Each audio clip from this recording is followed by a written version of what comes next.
أعوذ بالله من الشيطان الرجيم. بسم الله الرحمن الرحيم. ألف لام را تلك آيات الكتاب المبين. إنا أنزلناه قرآنا عربيا لعلكم تعقلون. نحن نقص عليك أحسن القصص بما أوحينا إليك هذا القرآن وإن كنت من قبله لمن الغافلين.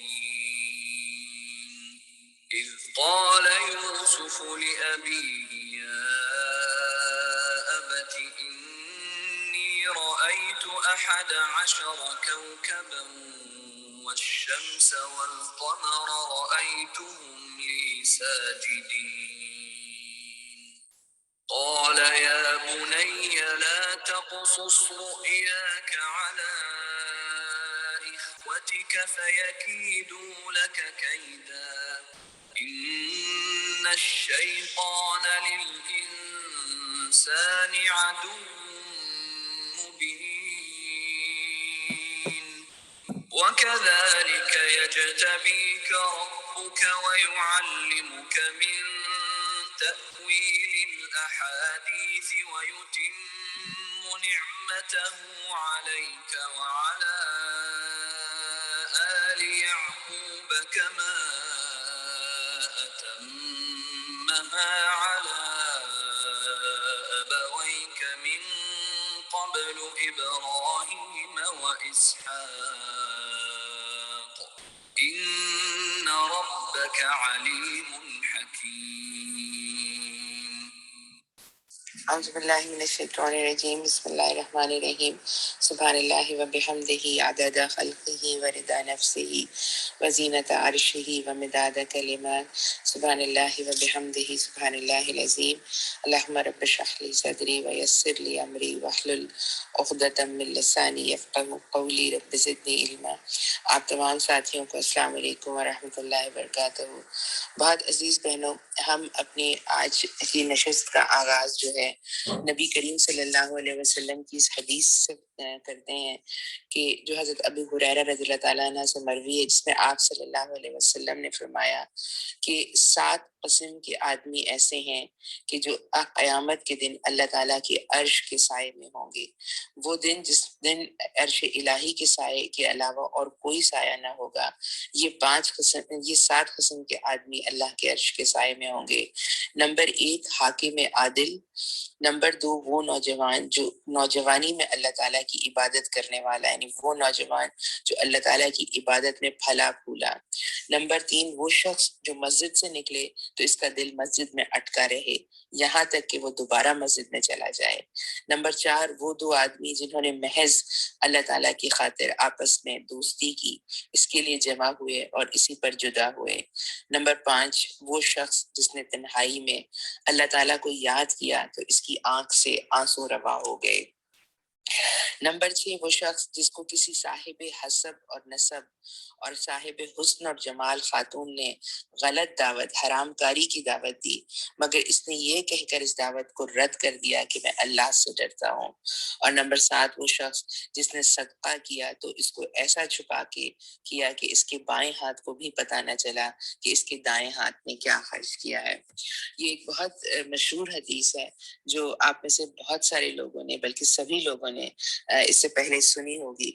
اور اس حدیث کے لحاظ سے جو چیز ہے وہ یہ ہے کہ ہم انسان جو ہے اپنے آپ کو اس حدیث میں تلاش کرتے ہیں کہ کیا ہم میں سے کوئی ایسا ہے کہ جو اس میں مینشن چیزوں کو جو ہے جن کے اوپر عمل کرتا ہے۔ اور ہمیں اپنی ذات کے لحاظ سے اس بات پر اللہ تعالیٰ سے امید ہے کہ اللہ تعالیٰ ہم وہ لوگ ہیں جو آپ کی رضا کے لیے جمع ہوتے ہیں، آپ کی بات بات سننے کے لیے جمع ہوتے ہیں. ہمارے آپس کے تعلق کا سب سے بڑی وجہ یہ ہے کہ ہم اللہ کی بات سنتے اور سناتے ہیں. اور جب ہم جدا ہوتے ہیں تو اسی بات پر جدا ہوتے ہیں کہ دوبارہ جو ہے وہ اللہ ہی کی بات کرنے کے لیے اور اللہ ہی کی محبت میں دوبارہ جمع ہوں گے. لیکن پیاری ساتھیوں، دنیا میں ایک انسان ایسا بھی ہے جو ان تمام ساتوں شرائط پر، ان تمام ساتوں خصوصیات پر پورا اترتا ہے، اور وہ ایک شخص جو ہے اللہ کے بندے یوسف علیہ السلام ہے، کہ جو جن کے اندر یہ تمام خصوصیات ہیں. اور یہ مطلب یہ ان کا اعزاز ہے کہ ان کے علاوہ دنیا میں اور ایسا کوئی شخص نہیں ہے جو کہ اللہ کے عرش کے سائے میں ان ساتوں وجوہات کی وجہ سے ہوگا. احسن القصص جو ہے یوسف علیہ السلام کا قصہ ہے، یوسف علیہ السلام کی زندگی کی داستان ہے. اور اس داستان میں اس وقت کے لوگوں کے لیے بھی بہت سارے اسباق تھے، اور آج کے زمانے میں میرے آپ کے لیے اور رہتی دنیا تک کے لیے بہت سارے سبق ہیں کہ ایک انسان کو، کہ جس کو حالات نے جو ہے وہ کہاں سے کہاں پہنچا دیا، کس طرح کی مشکلات اس کی زندگی میں آئیں، اور پھر اللہ کی تدبیروں نے اس کو کس طرح جو ہے وہ بام عروج تک پہنچایا. آپ سب بہنیں بہت اچھی طرح یہ بات مانتی ہیں کہ عرب کے جو مشرکین مکہ تھے ان کو یوسف علیہ السلام کے بارے میں کچھ نہیں معلوم تھا، کوئی خبر یوسف علیہ السلام کی ان کے پاس نہیں تھی. یہ یہود تھے جنہوں نے مشرکین کے کان میں یہ بات ڈالی کہ اللہ کے نبی کو ٹیسٹ کرو اس سے نا. اور پھر اللہ تعالیٰ نے اپنے نبی کو اس ٹیسٹ میں کس طرح کامیاب کیا. یعنی جو ہے نبی کریم صلی اللہ علیہ وسلم کی نبوت کا ثبوت، اور وہ بھی مخالفین کا اپنا منہ سے مانگا ہوا ثبوت جو ہے نبی کریم صلی اللہ علیہ وسلم نے وہ بہم پہنچایا ان کو قرآن کی زبان میں. دوسرے یہ کہ سرداران قریش اور نبی کریم صلی اللہ علیہ وسلم کے درمیان اس وقت جو معاملہ چل رہا تھا، اس پر برادران یوسف اور ان کے قصے کو چسپاں کرتے ہوئے اللہ تعالیٰ قریش والوں کو یہ بتاتا ہے کہ آج تم بھی اپنے بھائی کے ساتھ وہی کچھ کر رہے ہو جو یوسف علیہ السلام کے ساتھ ان کے بھائیوں نے کیا تھا. پھر دیکھیے کہ اس واقعے کے ساتھ اللہ تعالیٰ جو ہے وہ اس خوشخبری کو بھی زندگی میں لے کر آیا اپنے نبی کی، کہ آئندہ 10 سال کے اندر، یعنی حرف بہ حرف جس طرح سے چیزیں جو ہے وہ ہوتی رہیں. اور مطلب اس سورہ کے نزول پر ابھی مطلب 1.5-2 سال بھی نہیں گزرے تھے کہ قریش کے لوگوں نے بالکل برادران یوسف کی طرح نبی کریم صلی اللہ علیہ وسلم کی قتل کی سازش شروع کر دی. اللہ کے نبی کو اپنی جان بچا کر مکہ سے نکلنا پڑا، وہی جلا وطنی میں وقت گزارنا پڑا، اور وہی جلا وطنی نبی کریم صلی اللہ علیہ وسلم کی زندگی میں عروج اور اقتدار جو ہے وہ لے کر آئی نا. اور پھر فتح مکہ کے موقع پر ٹھیک وہی کچھ پیش آیا. یعنی یوسف علیہ السلام کے بھائی اسی طرح نبی کریم صلی اللہ علیہ وسلم کے سامنے تھے، اور آپ صلی اللہ علیہ وسلم اسی طرح انتقام لینے پر قادر تھے. اور پھر یعنی وہ قریش جو ہے سرنگوں کھڑے تھے نبی کریم صلی اللہ علیہ وسلم کے اوپر، اور آج صلی اللہ علیہ وسلم ان کے ایک ظلم کا بدلہ لے سکتے تھے، لیکن بالکل ایک عالی ظرف بھائی کی طرح، جس طرح جو انہوں نے خود کہا بھی جب نبی کریم صلی اللہ علیہ وسلم نے ان سے پوچھا کہ میں تمہارے ساتھ کیا سلوک کروں، تو انہوں نے یہ کہا کہ آپ ایک عالی ظرف انسان ہیں، ایک عالی ظرف بھائی ہیں، اور ایک عالی ظرف بھائی کے بیٹے ہیں. تو جواب میں نبی کریم صلی اللہ علیہ وسلم نے بھی یہی ارشاد فرمایا تھا کہ میں تمہیں وہی جواب دیتا ہوں جو یوسف نے اپنے بھائیوں کو دیا تھا کہ آج تم پر کوئی گرفت نہیں ہے، جاؤ تمہیں میں نے معاف کیا نا. پھر اس سورہ میں جو ہے یہ بات بھی بہت ہی زیادہ اللہ تعالیٰ جو ہے وہ کھول کر بیان کرے گا کہ ابراہیم علیہ السلام، اسحاق علیہ السلام، یعقوب علیہ السلام، یوسف علیہ السلام وہی دین لے کر آئے تھے جو اے قریش کے لوگوں، اے عرب کے لوگوں، اے اہل کتاب، جو آج جو ہے یہ میرا بندہ محمد صلی اللہ علیہ وسلم لے کر آیا ہے نا. اور پھر اسی طرح کے کردار ہیں، یعنی ایک طرف حق کے کردار ہیں یعقوب علیہ السلام اور یوسف علیہ السلام کی صورت میں، اور دوسری طرف جو ہے وہ کردار ہیں جو نیگیٹو کردار ہیں، باوجود اس کے کہ وہ بھی بنی اسرائیل ہیں اور یعقوب علیہ السلام کی اولاد ہیں. لیکن یوسف علیہ السلام کے بھائیوں کا کردار ہے، عزیز مصر کا کردار ہے، عزیز مصر کی بیوی کا کردار ہے، پورے اس معاشرے کا کردار ہے، اس میں جو چیزیں ہیں نا. پھر ایک بات یہ دیکھیے کہ اللہ تعالیٰ اس سورہ میں ہمیں اللہ تعالیٰ یہ بات بھی سمجھائے گا کہ انسان کے اختیار میں کچھ نہیں ہے اور اللہ کے اختیار میں سب کچھ ہے. یعنی اللہ تعالیٰ اپنا کام جس طرح کرانا چاہتا ہے وہ اپنا کام کرا کر رہتا ہے. وہی یوسف علیہ السلام کہ جن کو ان کے بھائی کنویں میں اس لیے ڈھکیل کے گئے تھے کہ اس کو ہم اپنی زندگی سے راستے سے صاف کر دیتے ہیں, وہی جو ہے ان کے بام عروج کی, اسی کنویں میں جانا ان کے لیے ان کے عروج کی پہلی سیڑھی بنتی ہے نا.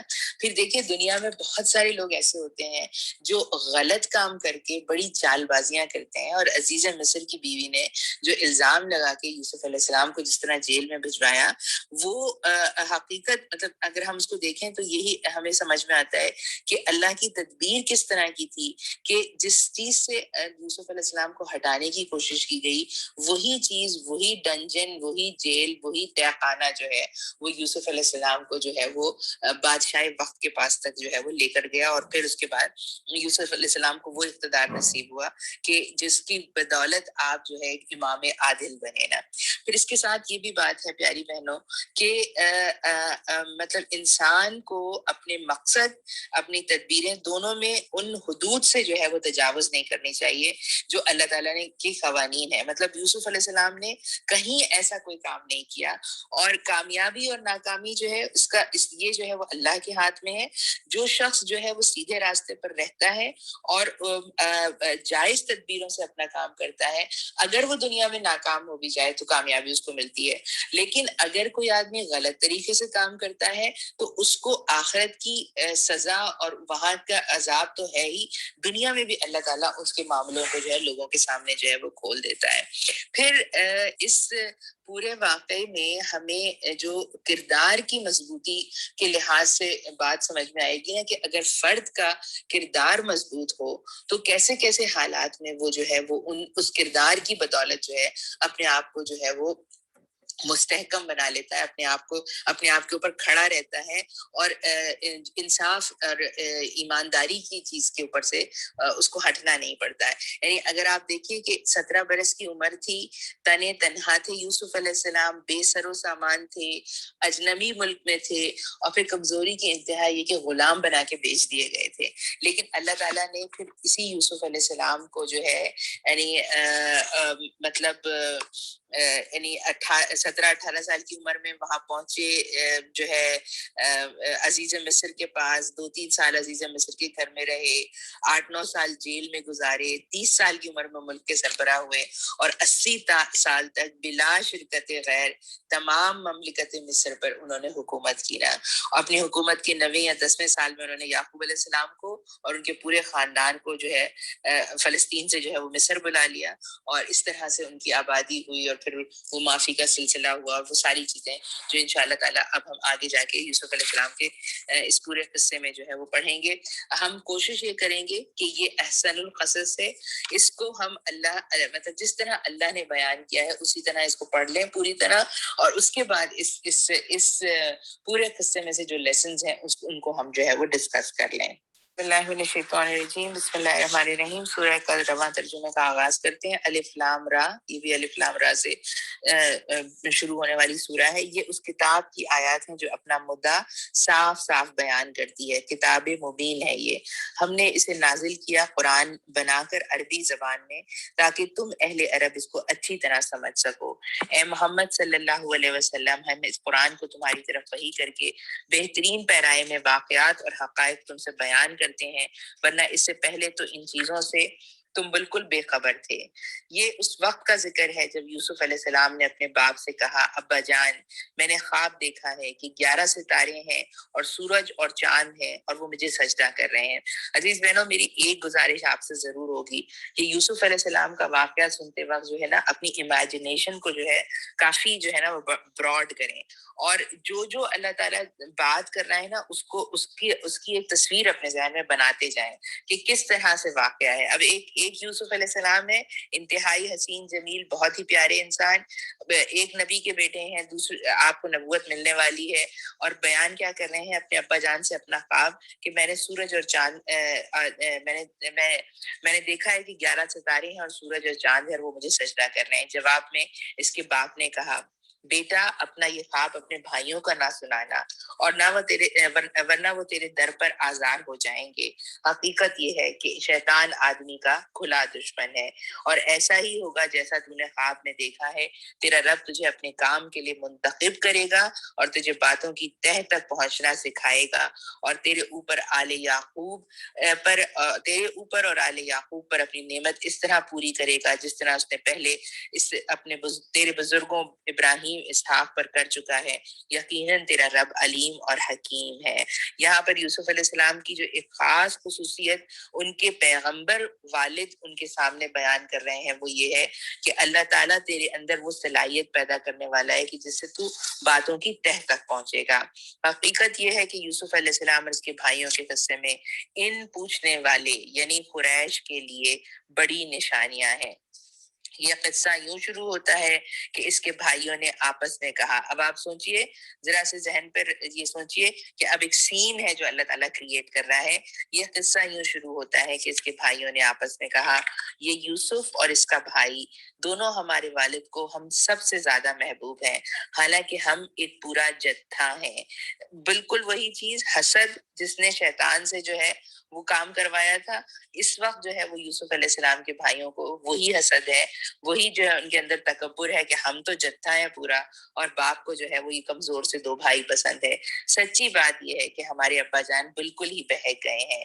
اب ان کا اسٹائل جو ہے وہ یہ بتا رہا ہے کہ ان کا معاملہ کیا ہے، یعنی وہ اولاد جو باپ کو الزام دے رہی ہو اور باپ کے لیے یہ الفاظ استعمال کر رہی ہو، چلو یوسف کو قتل کر دو یا اسے کہیں پھینک دو تاکہ تمہارے والد کی توجہ صرف تمہاری ہی طرف ہو جائے، یہ کام کر لینے کے بعد پھر نیک بن کر رہنا۔ تھے سارے مسلمان نا، ہمارے ساتھ بھی یہی معاملے ہوتے ہیں، ہم بھی کہتے ہیں اپنے آپ کو راضی کرتے ہیں، یہ کام کر لیتے ہیں، اس کے بعد جو ہے وہ بالکل سدھر جائیں گے نا۔ اس پر ان میں سے ایک بولا، یوسف کو قتل نہ کرو، اگر کچھ کرنا ہی ہے تو اسے کسی اندھے کنویں میں ڈال دو، کوئی آتا جاتا قافلہ اسے نکال لے گا۔ اس قرارداد پر انہوں نے جا کر اپنے ابا سے کہا۔ اب پلاننگ دیکھیے کس طرح کی کروئل پلاننگ ہے۔ ابا جان، کیا بات ہے کہ آپ یوسف کے معاملے میں ہم پر بھروسہ نہیں کرتے، حالانکہ ہم اس کے سچے خیر خواہ ہیں۔ چرب زبانی، یعنی اب آپ یہ بھی ایک سٹائل ہوتا ہے جن لوگوں کو غلط کام کرنا ہوتا ہے، وہ اپنی زبان کو بڑے طریقے سے استعمال کرتے ہیں۔ کل اسے ہمارے ساتھ بھیج دیجئے، کچھ چر چگ لے گا اور کھیل کود سے دل بہلائے گا، ہم اس کی حفاظت کو موجود ہیں۔ باپ نے کہا، تمہارا اسے لے جانا مجھے شاق گزرتا ہے۔ اب یہاں پر یہ بات ذہن میں ضرور رکھیے، نبی ہے، اس کے دل پر ایک چیز شاق گزر رہی ہے، اس کو وہ کمفرٹیبل نہیں ہے، لیکن اسٹل اس کے اختیار میں کچھ نہیں ہے، سب کچھ اللہ کے اختیار میں ہے، اور وہ نبی نے اس کو روکا نہیں، اس نے نہیں کہا کہ نہیں میرا دل نہیں مان رہا، میں نہیں بھیج رہا تمہارے ساتھ، بلکہ باوجود اس کے کہ شاق گزرتا ہے اور مجھ کو اندیشہ ہے کہ کہیں سے بھیڑیا نہ پھاڑ کھائے جب تم اس سے غافل ہو۔ انہوں نے جواب دیا، اگر ہمارے ہوتے ہوئے سے بھیڑیے نے کھا لیا جبکہ ہم ایک جتھا ہیں، پھر اپنا احساس سے برتری، تب تو ہم بڑے ہی نکمے ہوں گے۔ اس طرح اصرار کر کے جب وہ اسے لے گئے، پھر انہوں نے طے کر لیا تھا کہ اسے ایک اندھے کنویں میں چھوڑ دیں گے، تو ہم نے یوسف کو وحی کی کہ ایک وقت آئے گا جب تم ان لوگوں کی ان حرکت کو جتائے گا، یہ اپنے فعل کے نتائج سے بے خبر ہے۔ یوسف علیہ السلام کے بارے میں یہ بات کہی جاتی ہے کہ ان کو جو پروفٹ ہوڈ ہے، جو نبوت ہے، وہ اتنی کم عمری میں جو ہے، یعنی ایک خیال یہ ہے کہ یہ جو اللہ تعالیٰ کہہ رہا ہے نا کہ ہم نے یوسف کی طرف وحی کی، تو یہ یوسف علیہ السلام کی نبوت کا پہلا اسٹیج تھا، اور اس وقت ان کی عمر 6 سے 7 سال تھی۔ یہ اپنے فعل کے نتائج سے بے خبر ہیں۔ شام کو وہ روتے پیٹتے اپنے باپ کے پاس آئے، اور پوری پلاننگ دیکھیے ان کی پلاننگ کس طرح کہ روتے پیٹتے اپنے باپ کے پاس آئے، ابا جان ہم دوڑ کا مقابلہ کرنے میں لگ گئے تھے، اور یوسف کو ہم نے اپنے سامان کے پاس چھوڑ دیا تھا کہ اتنے میں بھیڑیا آ کر اسے کھا گیا۔ آپ ہماری بات کا یقین نہ کریں گے چاہے ہم سچے ہی ہوں۔ مطلب یہ اور وہ یوسف کی قمیص پر جھوٹ موٹ کا خون لگا کر لے آئے تھے۔ یہ سن کر ان کے باپ نے کہا، بلکہ تمہارے رب نے تمہارے لیے ایک بڑا کام آسان کر دیا ہے، اچھا صبر کروں گا اور بخوبی کروں گا، اور جو بات تم بنا رہے ہو اس پر اللہ ہی سے مدد مانگی جا سکتی ہے۔ یعقوب علیہ السلام کا جو صبر ہے، جو صبر جمیل ہے، اس کے بارے میں آپ سب سے کہوں گی کہ اس کو جا کر قرآن میں کھول کر پڑھیں۔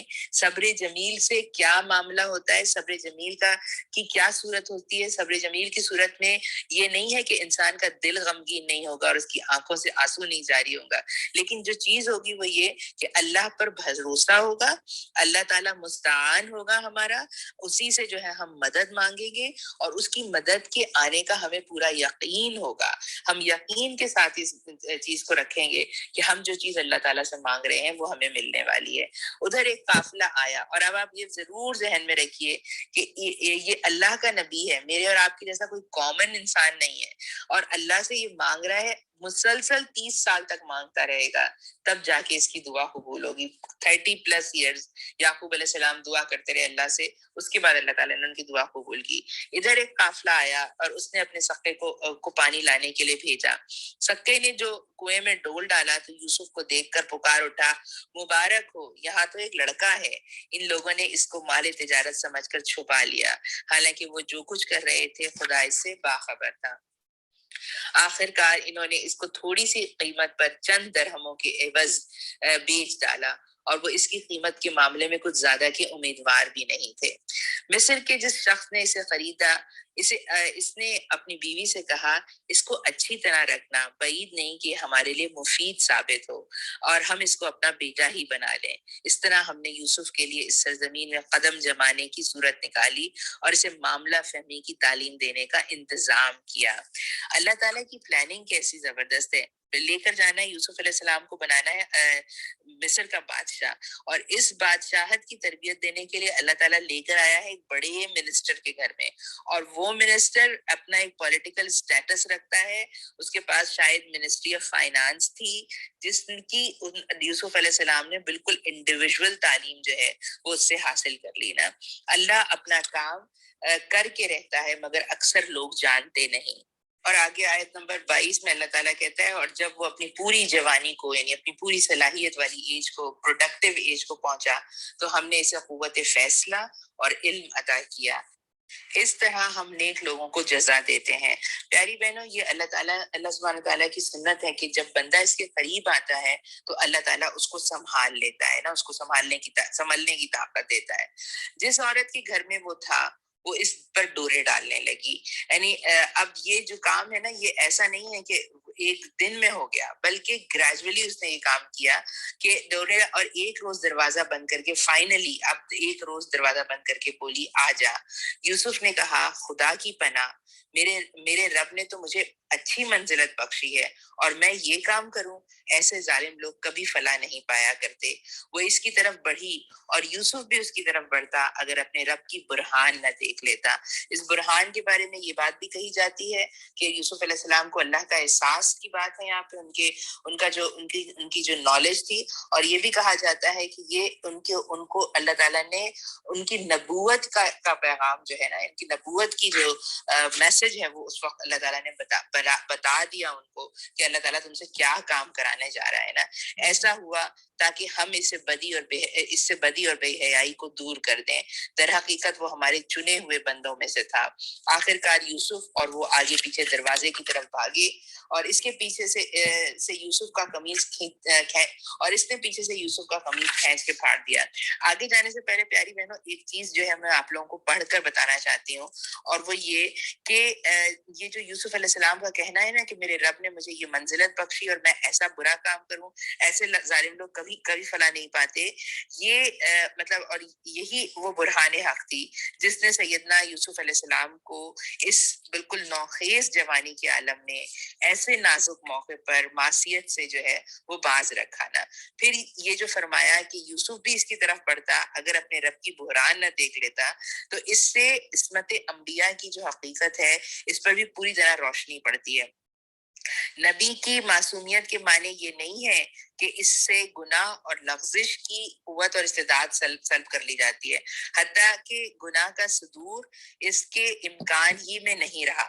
ایسا نہیں ہوتا کہ نبی گناہ کرنے پر ان کا وہی نہیں ہوتا کہ وہ کر ہی نہیں سکتے، بلکہ اس کے معنی یہ ہے کہ نبی اگرچہ گناہ کرنے پر قادر ہوتا ہے، لیکن بشریت کی تمام صفات سے مستف ہونے کے باوجود اور جملہ انسانی جذبات، احساسات اور خواہشات رکھتے ہوئے بھی وہ ایسا نیک نفس اور خدا پرست ہوتا ہے کہ جان بوجھ کر کبھی گناہ کا قصد نہیں کرتا۔ وہ اپنے ضمیر میں اپنے رب کی ایسی ایسی زبردست حجتیں اور دلیلیں رکھتا ہے جن کے مقابلے میں خواہش نفس کبھی جو ہے وہ کامیاب نہیں ہو پاتی نا۔ اچھا، اب کیا ہے کہ یوسف علیہ السلام کے پیچھے وہ عورت بھاگی اور اس نے پیچھے سے یوسف کا قمیض کھینچ کے پھاڑ دیا۔ دروازے پہ دونوں نے اس کے شوہر کو موجود پایا۔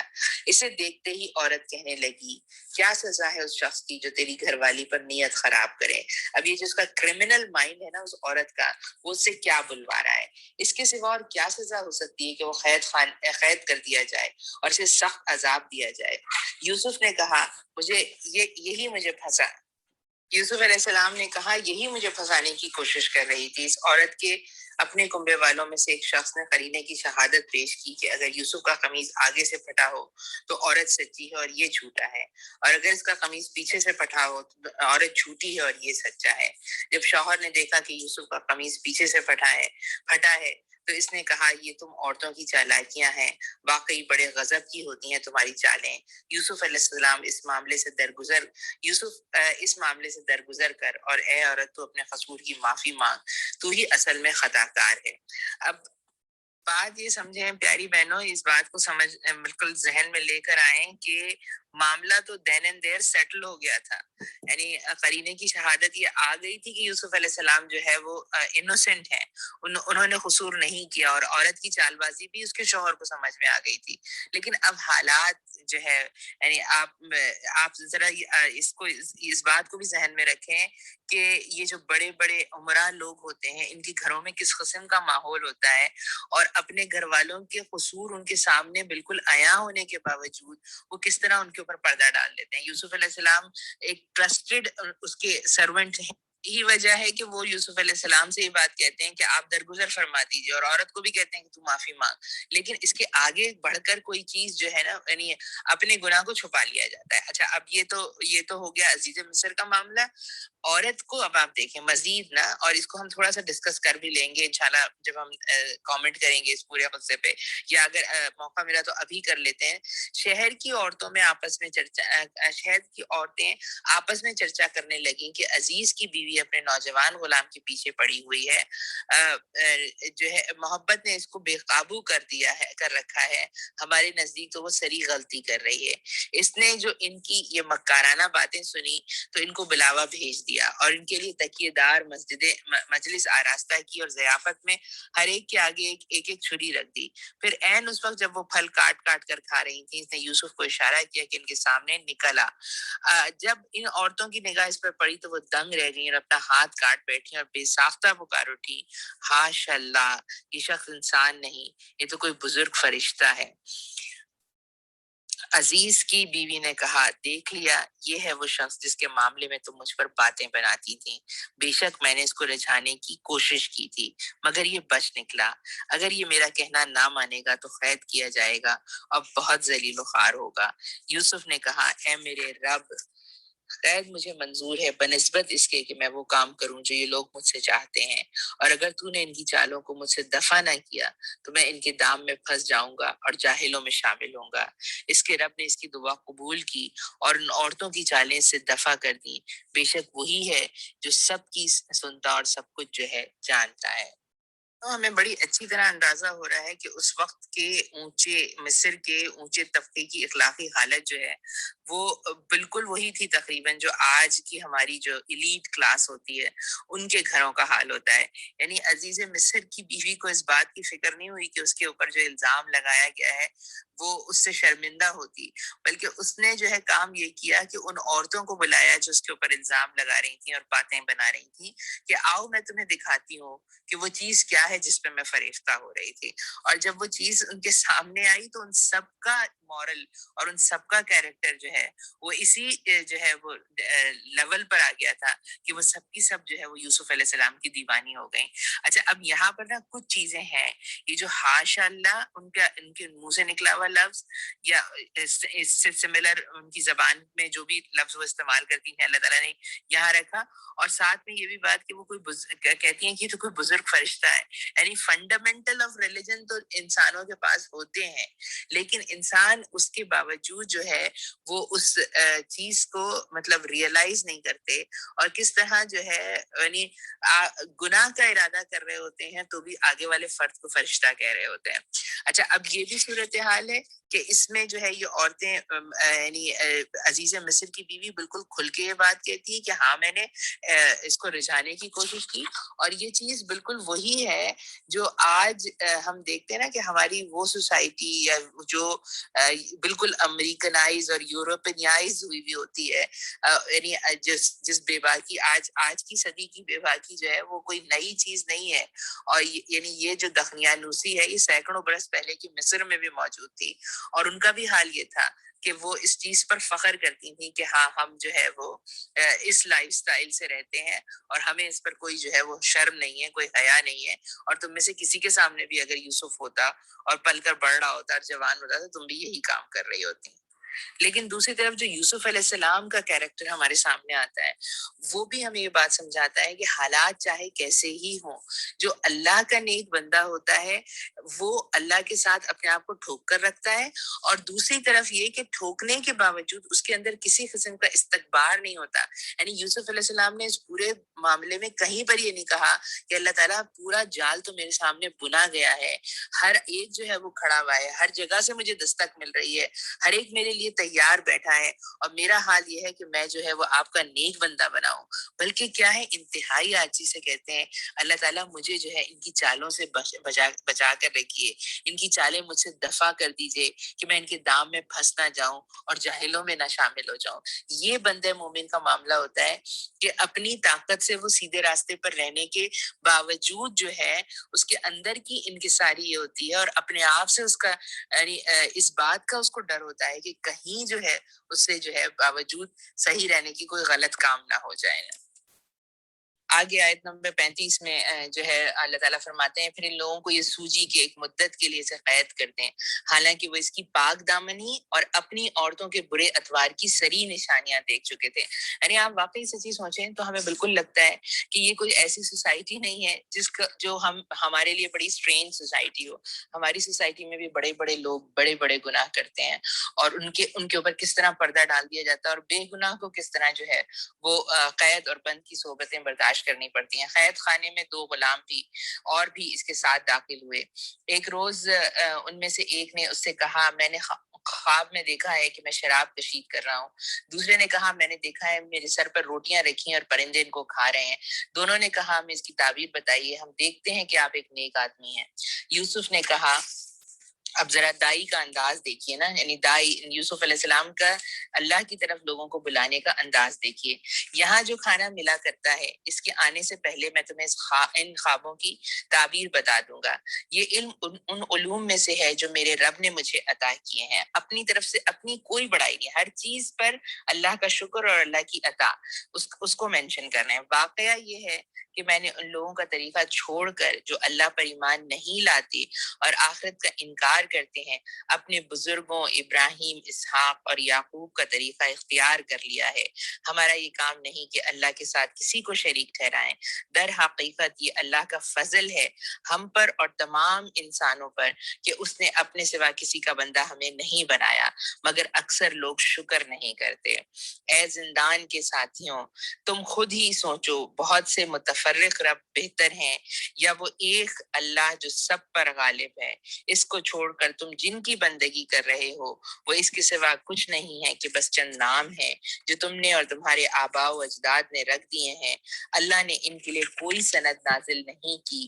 فرما روائی کا اقتدار اللہ کے سوا کسی کے لیے نہیں ہے. اس کا حکم ہے کہ خود اس کے سوا تم کسی کی بندگی نہ کرو. یہی ٹھیٹ سیدھا طریقہ زندگی ہے، مگر اکثر لوگ جانتے نہیں. اے زندان کے ساتھیوں، مطلب بار بار اپنے آپ کی اپنی جینٹلنس کے ساتھ ان انسانوں کے ساتھ اپنا ایک تعلق، اپنی ایک بانڈنگ بنا رہے ہیں. اے زندان کے ساتھیوں، تمہارے خواب کی تعبیر یہ ہے کہ تم میں سے ایک تو رب شاہ مصر کو شراب پلائے گا، رہا دوسرا تو اسے سولی پر چڑھایا جائے گا اور پرندے اس کا سر نوچ نوچ کر کھائیں گے. فیصلہ ہو گیا اس بات کا جو تم مجھ سے پوچھ رہے تھے.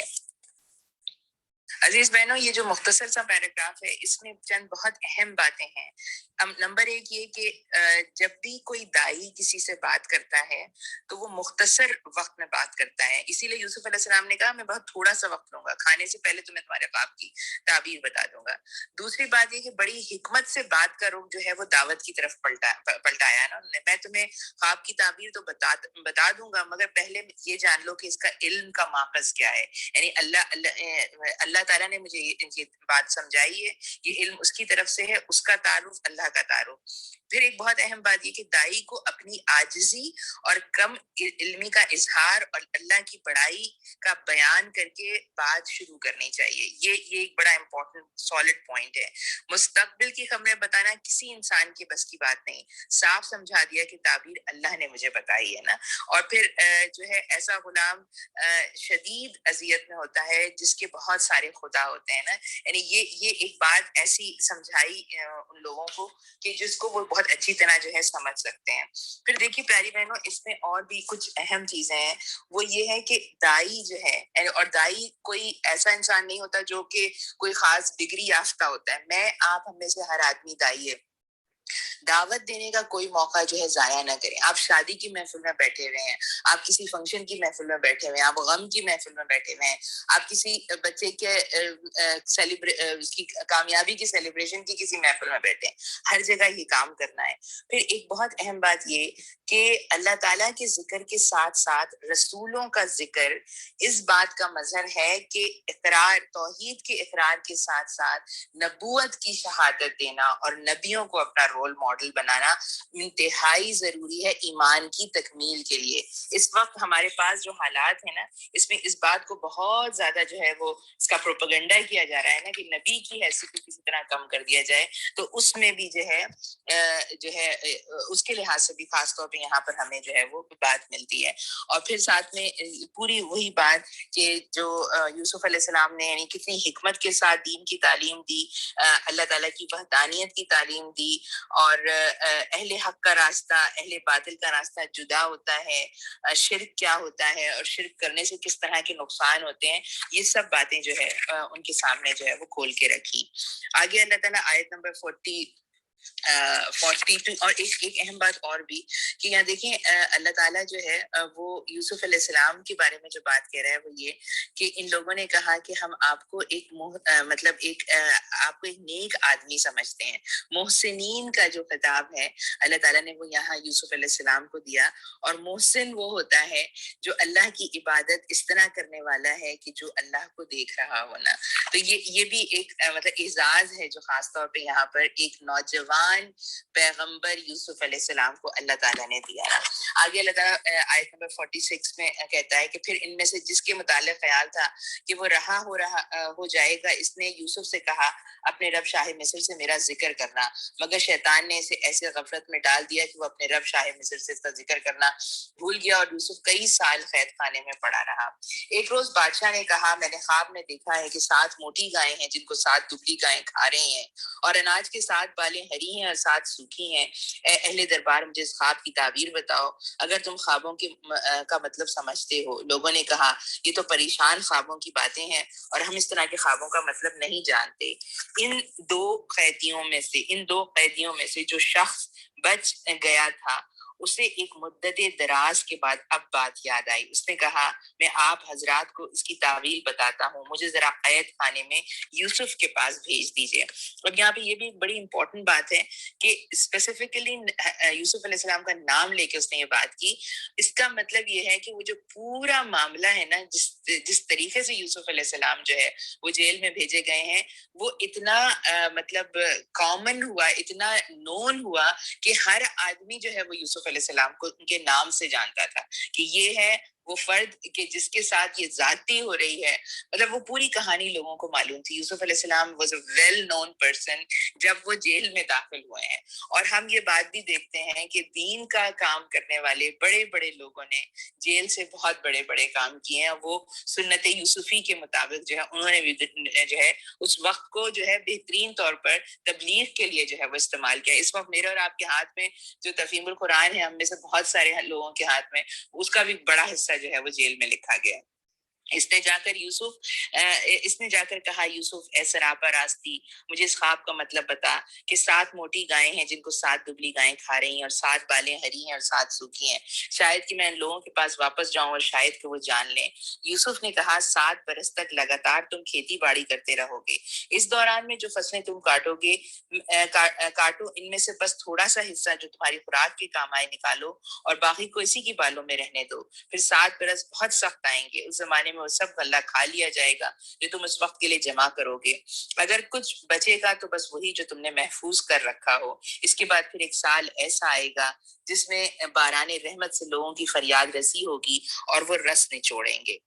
اب پیاری بہنوں ذرا ایک بات جو ہے ذہن میں رکھیے کہ یہ جو پورا معاملہ ہے نا, کہ جس میں یہ آدمی آتا ہے یوسف علیہ السلام سے اور جس طرح وہ خواب کی تعبیر پوچھتا ہے, یہ مڈل مین جو ہے بادشاہ کا ذکر نہیں کرتا, سارا کریڈٹ خود ہی لے رہا ہوتا ہے.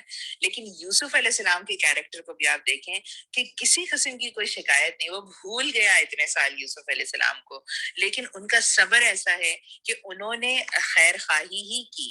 اور خیر خواہی کس کی اپنے کوئی دینی بھائی نہیں تھا, بلکہ کیا تھا, انسانیت کی بھائی بندگی تھی نا. یعنی وہ جب آیا ہے, وہ انسان جب آیا ہے اور اس نے آ کے یوسف علیہ السلام سے پوچھا ہے, اس وقت وہ ایمان نہیں لایا تھا, بعد میں شاید کبھی ایمان لایا ہو. اور اللہ کے نبی خود کہتے ہیں, یعنی نبی کریم صلی اللہ علیہ وسلم ان کا فرمان ہے کہ میں اگر یوسف علیہ السلام کی جگہ ہوتا تو پہلے اس بات کی ضمانت لیتا کہ میری آزادی کے بارے میں بات کرے گا وہ نا. لیکن یوسف علیہ السلام نے جو ہے یہ معاملے میں بھی اپنی ان کی بڑائی. اور آپ یہ بھی دیکھیں کہ پیغمبروں کا بھی کیا معاملہ ہے نا, یعنی کیا شان ہے ان کی کہ ہر ایک جو ہے اپنے سے بڑا دوسرے کو سمجھ رہا ہے اور اس کو کریڈٹ دے رہا ہے اور اس کو ایکنالج کر رہا ہے نا. اچھا, اس کے بعد جو ہے وہ کیا ہے کہ یہ سخت سالوں کے بعد جو ہے باران رحمت سے اللہ تعالیٰ لوگوں کی فریاد رسی کرے گا اور وہ رس نچوڑیں گے. بادشاہ نے کہا اسے میرے پاس لاؤ. مگر جب شاہی فرستادہ یوسف کے پاس پہنچا تو اس نے کہا اپنے رب کے پاس واپس جا اور اسے پوچھ کہ ان عورتوں کا کیا معاملہ ہے جنہوں نے اپنے ہاتھ کاٹ لیے تھے. میرا رب تو ان کی مکاریوں سے واقف ہی ہے. اس پر بادشاہ نے ان عورتوں سے دریافت کیا تمہارا کیا تجزیہ ہے اس وقت کا جب تم نے یوسف کو رجھانے کی کوشش کی تھی. دیکھیں ایکسیپٹنس پوری طرح سے ہے, کہیں پر یہ نہیں کہا جا رہا کہ جو ہے وہ تم شاید گناہگار تھی, بلکہ یہی کہا جا رہا ہے کہ یوسف کو رجھانے کی ساری کوششیں تمہاری ہی تھیں. سب نے یک زبان ہو کر کہا ہاش اللہ, ہم نے تو اس میں بدی کا شائبہ تک نہیں پایا. عزیز کی بیوی بول اٹھی اب حق کھل چکا ہے, وہ میں ہی تھی جس نے اس کو پھسلانے کی کوشش کی تھی, بے شک وہ بالکل سچا تھا. یہ ہے یوسف علیہ السلام کی کیریکٹر کی اسٹرینتھ کا سرٹیفکیٹ نا. یوسف علیہ السلام نے کہا, یعنی یوسف علیہ السلام کو ظاہر ہے اس ادنا جو ہے بیکار سی عورت کے سرٹیفکیٹ کی کوئی ضرورت نہیں ہے, لیکن بہرحال اس کا اپنی زبان سے خود اپنے جرم کا اعتراف کرنا یہ بھی یوسف علیہ السلام کی جو ہے وہ شخصیت کی اسٹرینتھ میں ہے. یوسف نے کہا اس سے میری غرض یہ تھی کہ عزیز یہ جان لے کہ میں نے درپردہ اس کی خیانت نہیں کی, اور یہ کہ جو خیانت کرتے ہیں ان کی چالوں کو اللہ کامیابی کی راہ پر نہیں لگاتا. میں کچھ اپنے نفس کی برات نہیں کر رہا ہوں, نفس تو بدی پر اکساتا ہی ہے, الا یہ کہ کسی پر میرے رب کی رحمت ہو, بے شک میرا رب بڑا غفور الرحیم ہے.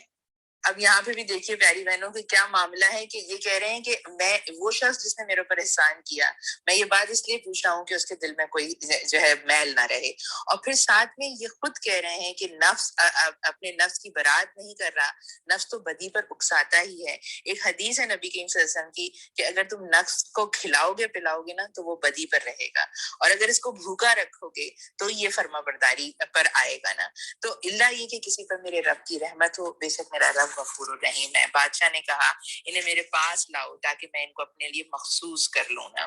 جب یوسف نے اس سے گفتگو کی تو اس نے کہا اب آپ ہمارے یہاں قدر و منزلت رکھتے ہیں اور آپ کی امانت پر پورا بھروسہ ہے۔ یوسف نے کہا ملک کے خزانے میرے سپرد کر دیجئے، میں حفاظت کرنے والا بھی ہوں اور علم بھی رکھتا ہوں۔ اب یہاں پر نا کچھ بہت امپورٹنٹ باتیں ہیں جو سمجھ لینی چاہیے۔ اس میں ایک چیز یہ کہ ایک مسلمان جو ہے وہ ایک غیر مسلم حکومت کے اندر بھی جو ہے اپنی سروسز پرووائڈ کر سکتا ہے۔ اس کے بعد آئے گا معاملہ کہ یوسف علیہ السلام کی تبلیغ سے جو ہے وہ مصر میں بڑی تعداد میں لوگ مسلمان ہو جائیں گے، لیکن اس وقت کا جو حاکم وقت تھا وہ ایک غیر مسلم تھا۔ اور یہ سروسز کیوں پرووائڈ کی جائیں گی؟ تاکہ کوئی تبدیلی لائی جا سکے نا۔ اور اب یہ بھی بات یہاں پر سمجھ میں آ رہی ہے کہ کبھی کبھی اوکیجنلی جو ہے ہم اپنی صلاحیتوں کا ایڈورٹیزمنٹ کر سکتے ہیں۔ ایڈورٹیزمنٹ سے میرا مطلب یہ ہے کہ ہم لوگوں کو بتا سکتے ہیں کہ ہمارے اندر یہ صلاحیت ہے، اگر آپ ہم پر بھروسہ کریں گے تو آپ کو اس سے یہ فائدہ پہنچ سکتا ہے۔ اور فائدہ بھی کیا ہے؟ ذاتی فائدہ نہیں ہے بلکہ سوسائٹی کا فائدہ ہے۔ اور سوسائٹی بھی کیا ہے؟ انسانوں کی سوسائٹی ہے، ساری کوئی مسلمانوں کی سوسائٹی نہیں ہے، جہاں پر یوسف علیہ السلام جو ہے وہ منسٹر بنائے جا رہے ہیں اپنا، اور بڑے عہدے پر۔ اور اس کی کیا وجہ ہے؟ آپ دیکھیں حضرت علی کا فرمان ہے، حضرت علی فرماتے ہیں کہ آدھے تمہارے دینی بھائی ہیں اور آدھے تمہارے انسانی بھائی ہیں۔ تو یہ ایک مسلمان کا کیریکٹر یہ ہے کہ وہ اللہ کے بندوں کا خیر خواہ ہوتا ہے، ان کی جو ہے دنیا کی بھی خیر خواہی چاہتا ہے اور ان کی آخرت کی بھی خیر خواہی چاہتا ہے نا۔ اس طرح ہم نے اس سرزمین پر یوسف کے اقتدار کی راہ ہموار کی۔ وہ مختار تھا کہ اس میں جہاں چاہے اپنی جگہ بنائے، ہم اپنی رحمت سے جس کو چاہتے ہیں نوازتے ہیں، نیک لوگوں کا اجر ہمارے یہاں مارا نہیں جاتا۔ میں ایک بات یہاں پر ضرور مختصراً رکھوں گی کہ آپ میں سے ہر آدمی کوشش کرے کہ کسی نوجوان، آپ کا اپنا بچہ ہو، کوئی بھی ہو، 17 18 19 20 سال کے جو بچے بچیاں ہمارے پاس ہوتے ہیں، خاص طور پہ لڑکے، ان کو بٹھا کر یوسف علیہ السلام کی یہ کہانی سنائیں پوری، اور یہ بتائیں کہ جب انسان اپنے کیریکٹر میں، اور اس میں بھی جو کیریکٹر کی خاص طور پہ یہ جو یہ والا سٹیج ہے نا کہ جس میں انسان کی سیکسول اور ڈیزائرز بہت ان کو کنٹرول کرنے کی وجہ سے انسان کی شخصیت میں جو مطلب اسٹرینتھ آتی ہے نا، جو اس کی شخصیت مضبوط ہو جاتی ہے، وہ ایسی ہو جاتی ہے کہ پھر اس کو غیر مسلم بھی جو ہے وہ اپنا بڑا جو ہے ماننے کے لیے تیار ہو جاتے ہیں، اپنے خزانے کی چابیاں اس کے ہاتھ میں دینے کے لیے تیار ہو جاتے ہیں، اور اس کے بعد پھر وہ اس انفلوئنس کی جگہ پر پہنچ کر جو ہے وہ پھر اللہ کے بندوں کو ہدایت کی طرف بلا سکتا ہے نا۔ اور آخرت کا اجر ان لوگوں کے لیے زیادہ بہتر ہے جو ایمان لے آئے اور خدا ترسی کے ساتھ کام کرتے رہے۔ یوسف کے بھائی، اب یہ پورا ہوا، اب ایک نیا سین جو ہے وہ شروع ہو رہا ہے۔ وہ کیا ہے؟ یوسف کے بھائی مصر آئے اور اس کے یہاں حاضر ہوئے، اس نے انہیں پہچان لیا مگر وہ اس سے ناشنا تھے۔ پھر جب اس نے ان کا سامان تیار کروا دیا تو چلتے وقت سے کہا اپنے سوتیلے بھائی کو میرے پاس لانا، دیکھتے نہیں میں کس طرح پیمانہ بھر کر دیتا ہوں اور کیسا اچھا مہمان نواز ہوں۔ اگر تم اسے نہ لاؤ گے تو میرے پاس تمہارے لیے کوئی غلہ نہیں، بلکہ میرے قریب بھی نہ پھٹکنا۔ انہوں نے کہا ہم کوشش کریں گے کہ والد صاحب اسے بھیجنے پر راضی ہو جائیں، اور ہم ایسا ضرور کریں گے۔ یوسف علیہ السلام نے اپنے غلاموں کو اشارہ کیا کہ ان لوگوں کے غلے کے عوض جو مال دیا ہے وہ چپکے سے ان کے سامان ہی میں رکھ دو۔ یہ یوسف علیہ السلام نے اس امید پر کیا کہ گھر پہنچ کر وہ اپنا واپس پایا ہوا مال پہچان جائیں گے یا اس فیاضی پر احسان مند ہوں گے، اور عجب نہیں کہ پھر پلٹیں۔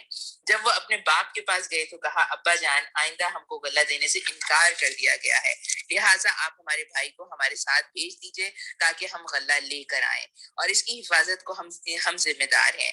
باپ نے جواب دیا کیا میں اس کے معاملے میں تم پر ویسا ہی بھروسہ کروں جیسے اس سے پہلے اس کے بھائی کے معاملے میں کر چکا ہوں؟ اللہ ہی بہتر محافظ ہے اور وہ سب سے بڑھ کر رحم فرمانے والا ہے۔ پھر جب انہوں نے اپنا سامان کھولا تو دیکھا کہ ان کا مال بھی انہیں واپس کر دیا گیا ہے۔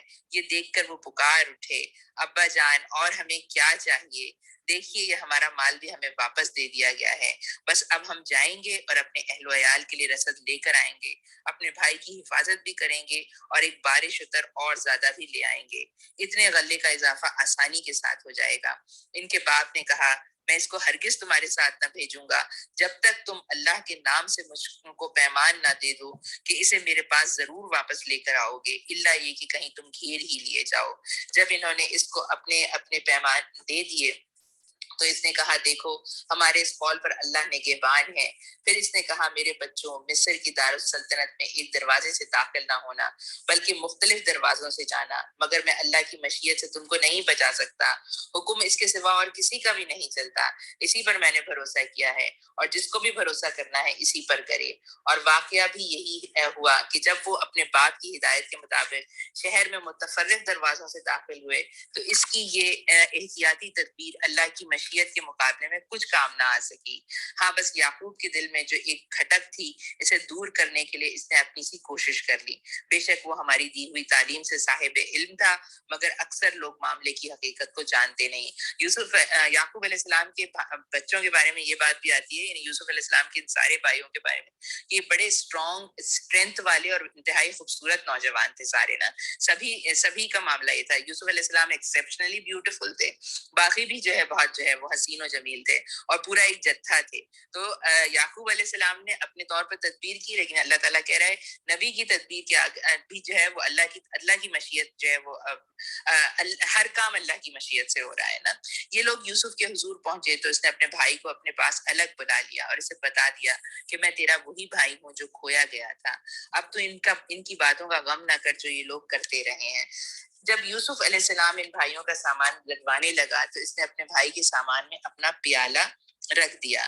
پھر ایک پکارنے والے نے پکار کر کہا اے قافلے والوں، تم لوگ چور ہو۔ انہوں نے پلٹ کر پوچھا تمہاری کیا چیز کھوئی گئی ہے؟ سرکاری ملازموں نے کہا بادشاہ کا پیمانہ ہم کو نہیں ملتا، اور اس کے جمعدار نے کہا جو شخص لا کر دے گا اس کے لیے ایک بارش اتر انعام ہے، اس کا میں ذمہ لیتا ہوں۔ ان بھائیوں نے کہا خدا کی قسم تم لوگ خوب جانتے ہو ہم اس ملک میں فساد کرنے نہیں آئے اور ہم چوریاں کرنے والے لوگ نہیں ہیں۔ انہوں نے کہا اچھا اگر تمہاری بات جھوٹی نکلی تو چور کی کیا سزا ہے؟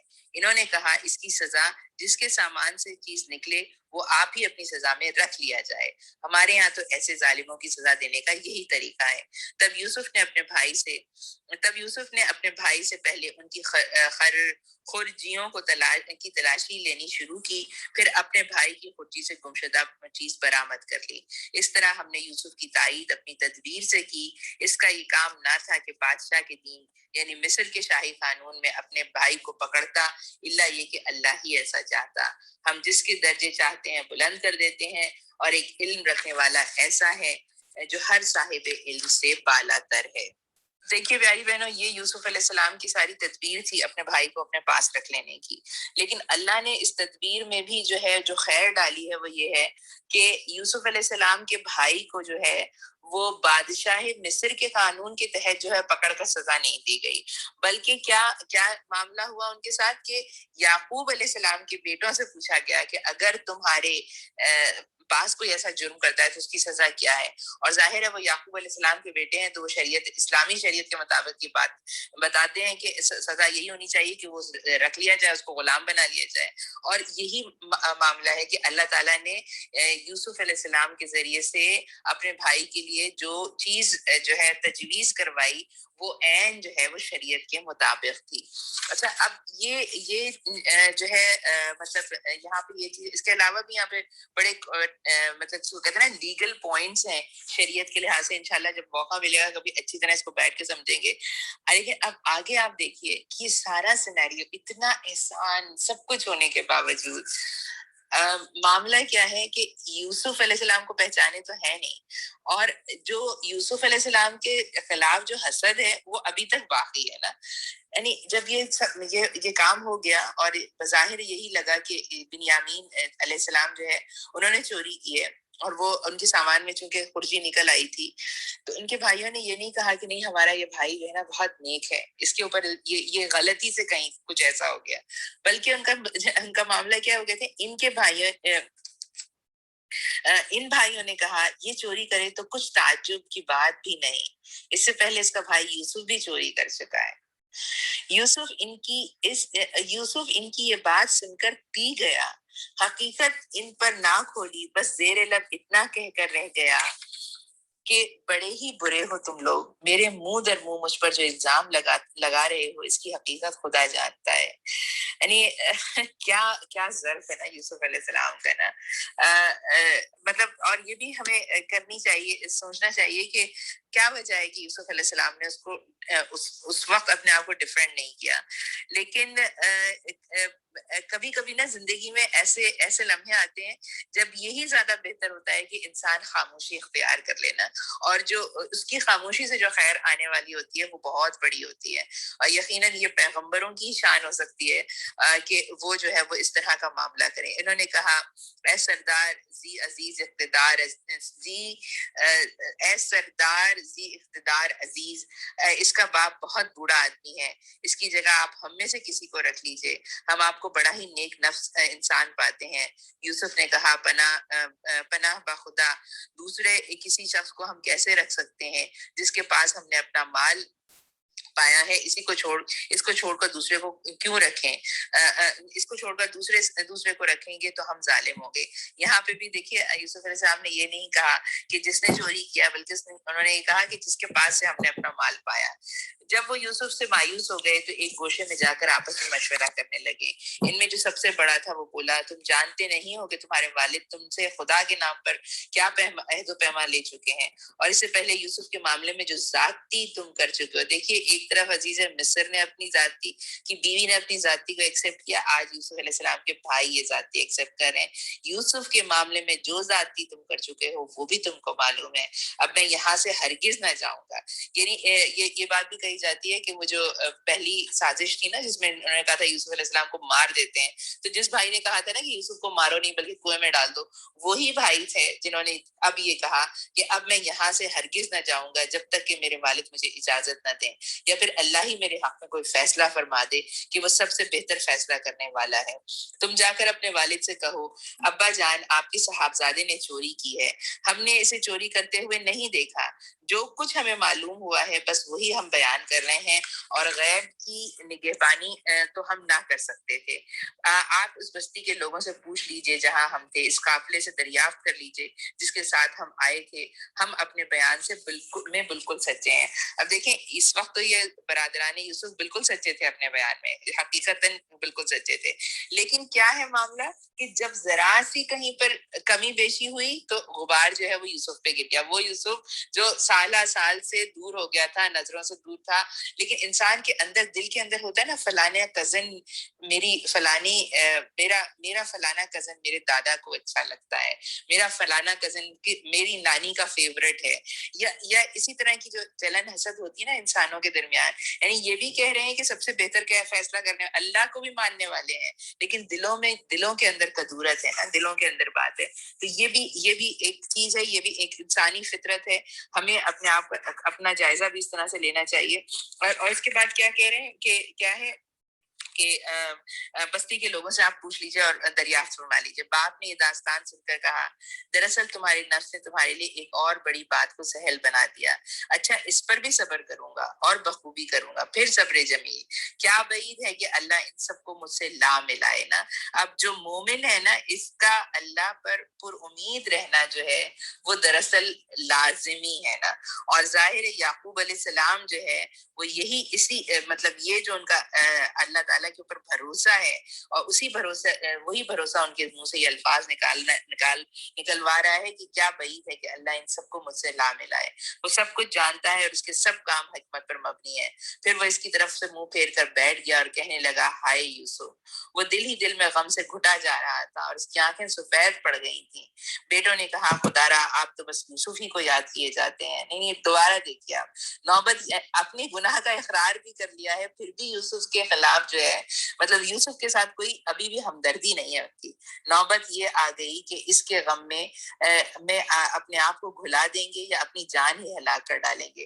اور آپ یہ دیکھیے کہ یہ پوری سورہ جو ہے وہ قریش مکہ کو سنائی جا رہی ہے کہ تم اپنے بھائی سے محبت بھی کرتے ہو. محمد صلی اللہ علیہ وسلم سے محبت بھی کرتے تھے, محمد صلی اللہ علیہ وسلم کا احترام بھی کرتے تھے, محمد صلی اللہ علیہ وسلم کو حق بھی جانتے تھے, لیکن اس کے بعد تدبیریں بھی کرتے تھے, انہی کو تکلیفیں بھی دیتے تھے, ان کا ساتھ دینے والوں کو زخمی کرتے تھے, زخموں سے چور کر دیتے تھے. آپ اپنے آپ کو گھلا دیں گے یا اپنی جان ہلاک کر ڈالیں گے. اس نے کہا میں اپنی ساری پریشانی اور اپنا غم اور فریاد اللہ کے سوا کسی سے نہیں کرتا, اور اللہ ہی جیسا ہے, اور اللہ سے جیسا میں واقف ہوں تم نہیں. میرے بچوں جا کر یوسف اور اس کے بھائی کی کچھ ٹو لگاؤ, اللہ کی رحمت سے مایوس نہ ہو, اس کی رحمت سے تو بس کافر ہی مایوس ہوا کرتے ہیں. ذرا سوچئے پیاری بہنوں کہ یعقوب علیہ السلام کا آپٹمزم کیا تھا کہ 30 سال کے بعد بھی ان کو اللہ پر بھروسہ ہے کہ یوسف ان کو مل کر رہے گا. اور یہ جو نا امیدی ہے نا, یہ یعنی کفر کے کبیرہ کفر میں ہے کہ انسان جو ہے وہ اللہ تعالیٰ سے جو ہے وہ نا امید ہو جائے. یعنی کتنی ہی ڈیسپریٹ سچویشن ہو, اللہ تعالیٰ کے سامنے آپ جائیے, اللہ تعالیٰ کے سامنے گڑ گڑائیے, اس سے معافی مانگیے, اس سے اس کی رحم کی اپیل کیجیے, اس سے کہیے کہ اللہ تعالیٰ میرے مسئلے کو حل کر دیں. لیکن اللہ سے نا امید جو ہے وہ بندہ مومن کو نہیں ہونا, کسی حال میں بھی نہیں ہونا. اللہ کی رحمت سے مایوس نہیں ہونا نا, کسی حال میں اللہ کی رحمت سے مایوس نہیں ہونا, کیونکہ اللہ تعالیٰ نے اپنے عرش پر جو ہے, اللہ تعالیٰ نے, اللہ رب العالمین نے کتاب عرش میں یہ لکھا ہوا ہے کہ میری رحمت جو ہے وہ میرے غصے پر غالب رہے گی. اچھا آگے اللہ تعالیٰ آیت نمبر 88 میں کہتا ہے کہ جب یہ لوگ مصر جا کر یوسف کی پیشی میں داخل ہوئے تو انہوں نے عرض کیا, اے سردار با اقتدار, ہم اور ہمارے اہل و عیال سخت مصیبت میں مبتلا ہیں اور ہم کچھ حقیر سی پونجی لے کر آئے ہیں. آپ ہمیں بھرپور اللہ عنایت فرمائے اور ہم کو خیرات دیں, اللہ خیرات کرنے والوں کو جزا دیتا ہے. یہ سن کر یوسف سے نہ رہا گیا. اس نے کہا تمہیں کچھ یہ بھی معلوم ہے کہ تم نے یوسف اور اس کے بھائی کے ساتھ کیا کیا تھا جبکہ تم نادان تھے. یعنی آپ دیکھیں کہ یوسف علیہ السلام کی بھی کیا بڑائی ہے. یعنی یوسف علیہ السلام جو ہے آ کر وہ کمزوری کے ساتھ جو ہے یوسف علیہ السلام کی بڑائی بیان کر کے کہہ رہے ہیں کہ آپ خیرات دیجئے ہمیں, اللہ خیرات کرنے والوں کو پسند کرتا ہے. کچھ تو کہہ سکتے تھے نا یوسف علیہ السلام, لیکن کیا کہہ رہے ہیں کہ تمہیں کچھ یاد ہے کہ تم نے کیا کیا جب تم نادان تھے, یعنی جب تمہیں معلوم نہیں تھا نا. ان کو کچھ ان کے لیے کوئی برے الفاظ نہیں ہے ان کے پاس. وہ چونک کر بولے, ہائے کیا تم یوسف ہو؟ اس نے کہا ہاں میں یوسف ہوں اور یہ میرا بھائی ہے, اللہ نے ہم پر احسان فرمایا. حقیقت یہ, اور یہ جو ہے نا اللہ نے ہم پر احسان فرمایا, یہ کوئی وہ والا نہیں ہے احسان, یہ ویسی بات نہیں ہے کہ جی ہاں جی الحمدللہ اللہ نے ہمیں بڑا دیا ہوا ہے نا, یہ نہیں, بلکہ کیا اللہ کے احسان کا شکر ہے. جو چیز اللہ نے نوازی اس کا شکرانے کے الفاظ ہیں. حقیقت یہ ہے کہ اگر کوئی تقوی اور صبر سے کام لے تو اللہ کے یہاں ایسے نیک لوگوں کا اجر مارا نہیں جاتا. انہوں نے کہا بخدا تم کو اللہ نے ہم پر فضیلت بخشی اور واقعی ہم خطا کار تھے. اس نے جواب دیا آج تم پر کوئی گرفت نہیں, اللہ تمہیں معاف کرے, وہ سب سے بڑھ کر رحم فرمانے والا ہے. جاؤ میرا یہ قمیض لے جاؤ اور میرے والد کے منہ پر ڈال دو, ان کی بینائی پلٹ آئے گی, اور اپنے سب اہل و عیال کو میرے پاس لے آؤ.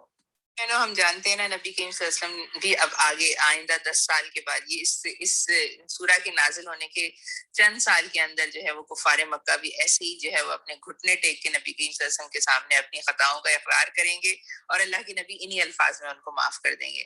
لیکن یہاں پر سوچنے کی بات یہ ہے کہ ہم بھی اپنی معافیوں کا جائزہ لیں.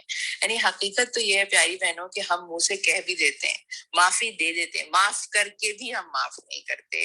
اور یہاں معاملہ کیا ہے کہ سگے چچا کا کلیجہ چھپانے والی بھی آ کر اللہ کے نبی سے معافی مانگتی ہے, اللہ کے نبی اسے معاف کر دیتا ہے نا. تو اپنی معافیوں کو جو ہے تھوڑا ایکسٹینڈ کریں, اپنے دل کو بڑا کریں. یوسف علیہ السلام کا قصہ پڑھ رہے ہیں, یہاں سے کتنے اصول ہیں, کون سا اصول نہیں ہے. آپ سوچیے نا اللہ کے عرش کے سائے میں ساری کیٹیگریز جمع کر کے جو ایک انسان کھڑا ہوگا وہ ہیں یوسف علیہ السلام, اور ان کا قصہ ہم سن رہے ہیں. تو جو ہے ہمیں اپنی اپنے لیے کچھ پوائنٹس لے کر اٹھنا ہے یہاں سے. اختتام ہونے والا سورہ کا, آگے جلدی چلتے ہیں. جب یہ قافلہ مصر سے روانہ ہوا تو ان کے باپ نے کنعان میں کہا, میں یوسف کی خوشبو محسوس کر رہا ہوں, تم لوگ کہیں یہ نہ کہنے لگو کہ میں بڑھاپے میں سٹیا گیا ہوں. گھر کے لوگ بولے, خدا کی قسم اب آپ ابھی تک اپنے اسی پرانے خط میں پڑے ہوئے ہیں. پھر جب خوشخبری لانے والا آیا تو اس نے یوسف کا قمیص یعقوب علیہ السلام کے منہ پر ڈال دیا اور یہ کہا کہ اس کی بینائی اود کر آئی. تب اس نے کہا, میں تم سے کہتا نہ تھا میں اللہ کی طرف سے وہ کچھ جانتا ہوں جو تم نہیں جانتے. سب بول اٹھے, ابا جان آپ ہمارے گناہوں کی بخشش کے لیے دعا کریں, واقعی ہم خطا کار تھے. اس نے کہا, میں اپنے رب سے تمہارے لیے معافی کی درخواست کروں گا, وہ بڑا معاف کرنے والا اور رحیم ہے. نہ یوسف علیہ السلام نے کوئی باتیں سنائی, نہ یعقوب علیہ السلام نے کوئی سزا دی. یعنی دیکھیں باپ تھے نا, کچھ تو کر سکتے تھے نا, یعنی کوئی ان کو مطلب جس کو کہتے ہیں نا ہم شرمندہ ہی کر سکتے تھے. لیکن اصل بات یہ ہے کہ جب آگے والا خود اپنی غلطی کا اعتراف کر لے تو پھر اس کو مزید شرمندہ کرنے کی کوئی ضرورت نہیں ہوتی, سوائے اس کے کہ انسان جو ہے وہ اللہ کے سامنے کھڑا ہو اور اس کے لیے استغفار کرے, معافی مانگے نا. ہمیں اپنے بچوں کے گناہوں کو معاف کر دینا چاہیے جب وہ ایکسیپٹ کر لیں, اور اس بات کا یقین کرنا چاہیے کہ وہ اب جو بات کہہ رہے ہیں وہ اس پر قائم رہیں گے, اور اللہ سے ان کی استقامت کی دعا کرنی چاہیے. پھر جب یہ لوگ یوسف کے پاس پہنچے تو اس نے اپنے والدین کو اپنے ساتھ بٹھا لیا اور اپنے سب کنبے والوں سے کہا, چلو اب شہر میں چلو, اللہ نے چاہا تو امن اور چین سے رہو گے. شہر میں داخل ہونے کے بعد اس نے اپنے والدین کو اٹھا کر اپنے پاس تخت پر بٹھا لیا اور سب اس کے آگے بے اختیار سجدے میں گر گئے. یوسف نے کہا, ابا جان یہ تعبیر ہے میرے خواب کی جو میں نے آپ سے پہلے دیکھا تھا. میرے رب نے اسے حقیقت بنا دیا. اس کا احسان ہے کہ اس نے مجھے قید خانے سے نکالا اور آپ لوگوں کو صحرا سے لا کر مجھ سے ملایا, حالانکہ شیطان میرے اور میرے بھائیوں کے درمیان فساد ڈال چکا تھا. یہ بھی بہت اہم بات ہے نا, ہم بھی اپنے باہم جھگڑوں میں ایک دوسرے پر الزام کے بجائے شیطان کو قصوروار بنائیں تو بہت جلد جو ہے بہت سارے مسائل جو ہے وہ ہمارے حل ہو جائیں گے. واقعہ یہ ہے کہ میرا رب غیر محسوس تدبیر سے اپنی مشیت پوری کرتا ہے, بے شک وہ علیم اور حکیم ہے. اے میرے رب, تو نے مجھے حکومت بخشی اور مجھ کو باتوں کی تہ تک پہنچنا سکھایا. زمین اور آسمان کے بنانے والے, تو ہی دنیا اور آخرت میں میرا سرپرست ہے. میرا خاتمہ اسلام پر کر اور انجام کار مجھے نیک اور صالحین کے ساتھ ملا. اے محمد صلی اللہ علیہ وسلم, اب کلائمیکس ہے اس کا نا پوری سورہ کا جو ہے. اب یہ سنیں, اے محمد صلی اللہ علیہ وسلم, یہ قصہ ہے, یہ قصہ غیب کی خبروں میں سے جو ہم تم پر وحی کر رہے ہیں, ورنہ تم اس وقت موجود نہ تھے جب یوسف کے بھائیوں نے آپس میں اتفاق کر کے سازش کی تھی. مگر تم خواہ کتنا ہی چاہو ان میں سے اکثر لوگ مان کر دینے والے نہیں ہیں, حالانکہ تم اس خدمت پر ان سے کوئی اجرت بھی نہیں مانگتے. یہ تو ایک نصیحت ہے جو دنیا والوں کے لیے عام ہے. زمین اور آسمان میں کتنی ہی نشانیاں ہیں جن پر سے یہ لوگ گزرتے رہے اور ذرا توجہ نہیں کرتے. ان میں سے اکثر اللہ کو مانتے ہیں مگر اس طرح کہ اس کے ساتھ دوسروں کو شریک ٹھہراتے ہیں. کیا یہ مطمئن ہے کہ خدا کے عذاب کی کوئی بلا انہیں دبوش نہ لے گی, یا بے خبری میں قیامت کی گھڑی اچانک ان پر نہ آ جائے گی؟ تم ان سے صاف کہہ دو, میرا راستہ تو یہ ہے کہ میں اللہ کی طرف بلاتا ہوں. میں خود بھی پوری روشنی میں اپنا راستہ دیکھ رہا ہوں اور میرے ساتھی بھی, اور اللہ پاک ہے اور شرک کرنے والوں سے میرا کوئی واسطہ نہیں. اے محمد صلی اللہ علیہ وسلم, تم سے پہلے بھی ہم نے جو پیغمبر بھیجے تھے وہ سب بھی انسان ہی تھے اور انہی بستیوں کے رہنے والوں میں سے تھے, اور انہی کی طرف ہم وہی بھیجتے رہے ہیں. پھر کیا یہ لوگ زمین میں چلے پھرے نہیں ہیں کہ ان قوموں کا انجام انہیں نظر آیا جو ان سے پہلے گزر چکی ہیں؟ یقیناً آخرت کا گھر ان لوگوں کے لیے اور زیادہ بہتر ہے جنہوں نے پیغمبروں کی بات مان کر تقوی کی روش اختیار کی. کیا اب بھی تم لوگ نہ سمجھو گے؟ پہلے پیغمبروں کے ساتھ بھی یہی ہوتا رہا ہے کہ وہ مدتوں نصیحت کرتے رہے اور لوگوں نے سن کر نہ دیا, یہاں تک کہ جب پیغمبر لوگوں سے مایوس ہو گئے اور لوگوں نے بھی سمجھ لیا کہ ان سے جھوٹ بولا گیا تھا تو یکایک ہماری مدد پیغمبروں کو پہنچ گئی. پھر جب ایسا موقع آ جاتا ہے تو ہمارا قاعدہ یہ ہے کہ ہم جسے چاہتے ہیں بچا لیتے ہیں, اور مجرموں پر تو ہمارا عذاب ٹالا ہی نہیں جا سکتا. اگلے لوگوں کے ان قصوں میں عقل اور ہوش رکھنے والوں کے لیے عبرت ہے. یہ جو کچھ قرآن میں بیان کیا جا رہا ہے یہ بناوٹی باتیں نہیں ہیں, بلکہ جو کتابیں اس سے پہلے آئی ہوئی ہیں انہی کی تصدیق ہے اور ہر چیز کی تفصیل ہے, اور ایمان لانے والے کے لیے ہدایت اور رحمت. یعنی پیاری بہنوں، اس پوری کہانی کو سنانے کا مقصد یہ ہے کہ تم لوگ قریش کے لوگوں کو اللہ تعالیٰ یہ کہہ رہا ہے، مکہ کے لوگ مشرکین کو اللہ تعالیٰ کہہ رہا ہے کہ جس شرک میں تم مبتلا ہو اس سے پلٹ آؤ. تم جس رب کو ریجیکٹ کر رہے ہو اس کی اطاعت کے اندر داخل ہو جاؤ. یہ نبی جو تمہارے پاس رحمت بنا کر بھیج دیا گیا ہے اس کی قدر کرو. نہیں کرو گے تو تمہارا حال یہی ہوگا. اور اللہ تعالیٰ یہ کہہ بھی رہا ہے کہ انسان یہی سمجھتے ہیں اور مطمئن رہتے ہیں، لیکن ان کو نہیں پتا کہ قیامت کی گھڑی کب آ کر ان کو دبوچ لے گی نا. اور پھر ساتھ میں یہ بات بہت اہم ہے پیاری بہنوں کہ یہ جو پوری کہانی، پوری داستان جو ہم نے سنی، اس کے آخر میں اللہ تعالیٰ یہ کہہ رہا ہے کہ جو ہے میرا راستہ، نبی کی زبان سے کہلوا رہا ہے، میرا راستہ تو یہ ہے کہ میں اللہ کی طرف بلاتا ہوں، میں خود بھی پوری روشنی میں اپنا راستہ دیکھ رہا ہوں اور میرے ساتھی بھی، اور اللہ پاک ہے اور شرک کرنے والوں سے میرا کوئی واسطہ نہیں. آج الحمدللہ ثم الحمدللہ یہ روشنی پورے دو گتوں کے درمیان جو ہے وہ میرے اور آپ کے پاس موجود ہے. اللہ کے نبی کی پوری سنت حیات طیبہ ہمارے سامنے ہے. ہمیں نبی کریم صلی اللہ علیہ وسلم نظر آتے ہیں جب ہم کتابوں سے گزر رہے ہوتے ہیں. ہمیں پتہ ہوتا ہے کہ اللہ کے نبی نے کیا کیا اسٹرگل کیے، کون کون سی چیزیں ان کی زندگی میں آزمائش کے طور پر آئی، ان کے اصحاب کے ساتھ کیا کیا ہوا. ہمارے لیے جو ہے نا یہ مشعل راہ ہے نا، اس روشنی کو پکڑنا ہے، اس قرآن کے ساتھ اپنا تعلق بنانا ہے، ان قصوں میں اپنے آپ کو تلاش کرنا ہے. یوسف علیہ السلام کے قصے میں اپنے آپ کو تلاش کریں. میں اگر یوسف علیہ السلام کے زمانے میں ہوتی تو میرا کیا کردار ہوتا، میں کس پارٹی کی ہوتی اور کس طرح جو ہے میں اللہ کی طرف پلٹتی. اگر میں کسی غلط پارٹی میں ہوتی تو اپنے ایٹیٹیوڈ کو کس طرح صحیح کرتی. یہ ساری چیزوں کو نا ہمیں دیکھنا ہے نا. پھر اللہ تعالیٰ آخر میں یہی کہہ رہا ہے کہ جو ہے سارے پیغمبر انسان تھے، تم بھی انسان ہو. اللہ کی ہدایت بھیجنے کا طریقہ یہی ہے. ساتھ میں اور یہ بھی کہہ رہا ہے کہ انسان جو ہے نا اصل گھر جو ہے یعنی دنیا کی زندگی میں آیا ہے، ہدایت کے ساتھ زندگی گزاریں گے، آخرت کا گھر ہمیں ملے گا نا. اور یہ بات بالکل جو ہے نا ہمارے لیے سمجھنے والی ہے کہ دنیا میں اچھے گھر ہمیں نظر آتے ہیں تو ہم کتنا اٹریکٹ ہوتے ہیں، اور ہم ان خاص طور پہ ہم ان ملکوں کے گھروں کو کتنا سرچ کرتے ہیں جو بڑے خوبصورت جگہوں پہ ہوتے ہیں. اللہ تعالیٰ کہہ رہا ہے یقیناً آخرت کا گھر ان لوگوں کے لیے جو زیادہ بہتر ہے جنہوں نے پیغمبروں کی بات مانی. اب اگر گھر ہی چاہیے نا ہمیں، اور ایسا گھر جو دوام کے ساتھ ہو اور جو خوبصورت ہو اور جو بہترین ہو اور جو کبھی خراب ہونے والا نہ ہو، تو ماننا کیا ہے آخرت کا گھر انہی لوگوں کے لیے زیادہ بہتر ہے جنہوں نے پیغمبروں کی بات مان لی. اس کے بغیر نہیں ملنے والی، دنیا کی کامیابی بھی نہیں ملنے والی، آخرت کی تو زیرو بالکل. تقوی کی روش اختیار کرنی ہے. تقوی کیا ہے؟ میں اپنے آپ کو سنبھال کے لے کے چلوں نا، اور اپنے آپ کو جو ہے بچا کے رکھوں. اللہ کا خوف بھی میرے پاس ہو، اور اللہ کی محبت، اس کی خشیت بھی میرے پاس ہو، اور اس کی رحمت سے بھی میں پوری طرح پر امید ہونا. اور یہ جو ہے اللہ تعالیٰ آخر میں یہ کہہ رہا ہے کہ یہ کوئی کہانی فیبل نہیں تھا، یہ نا یہ کوئی قصہ گوئی کے لیے ہم تمہیں یہ قصہ نہیں سنا رہے. اگلے لوگوں کے ان قصوں میں عقل اور ہوش رکھنے والوں کے لیے عبرت ہے.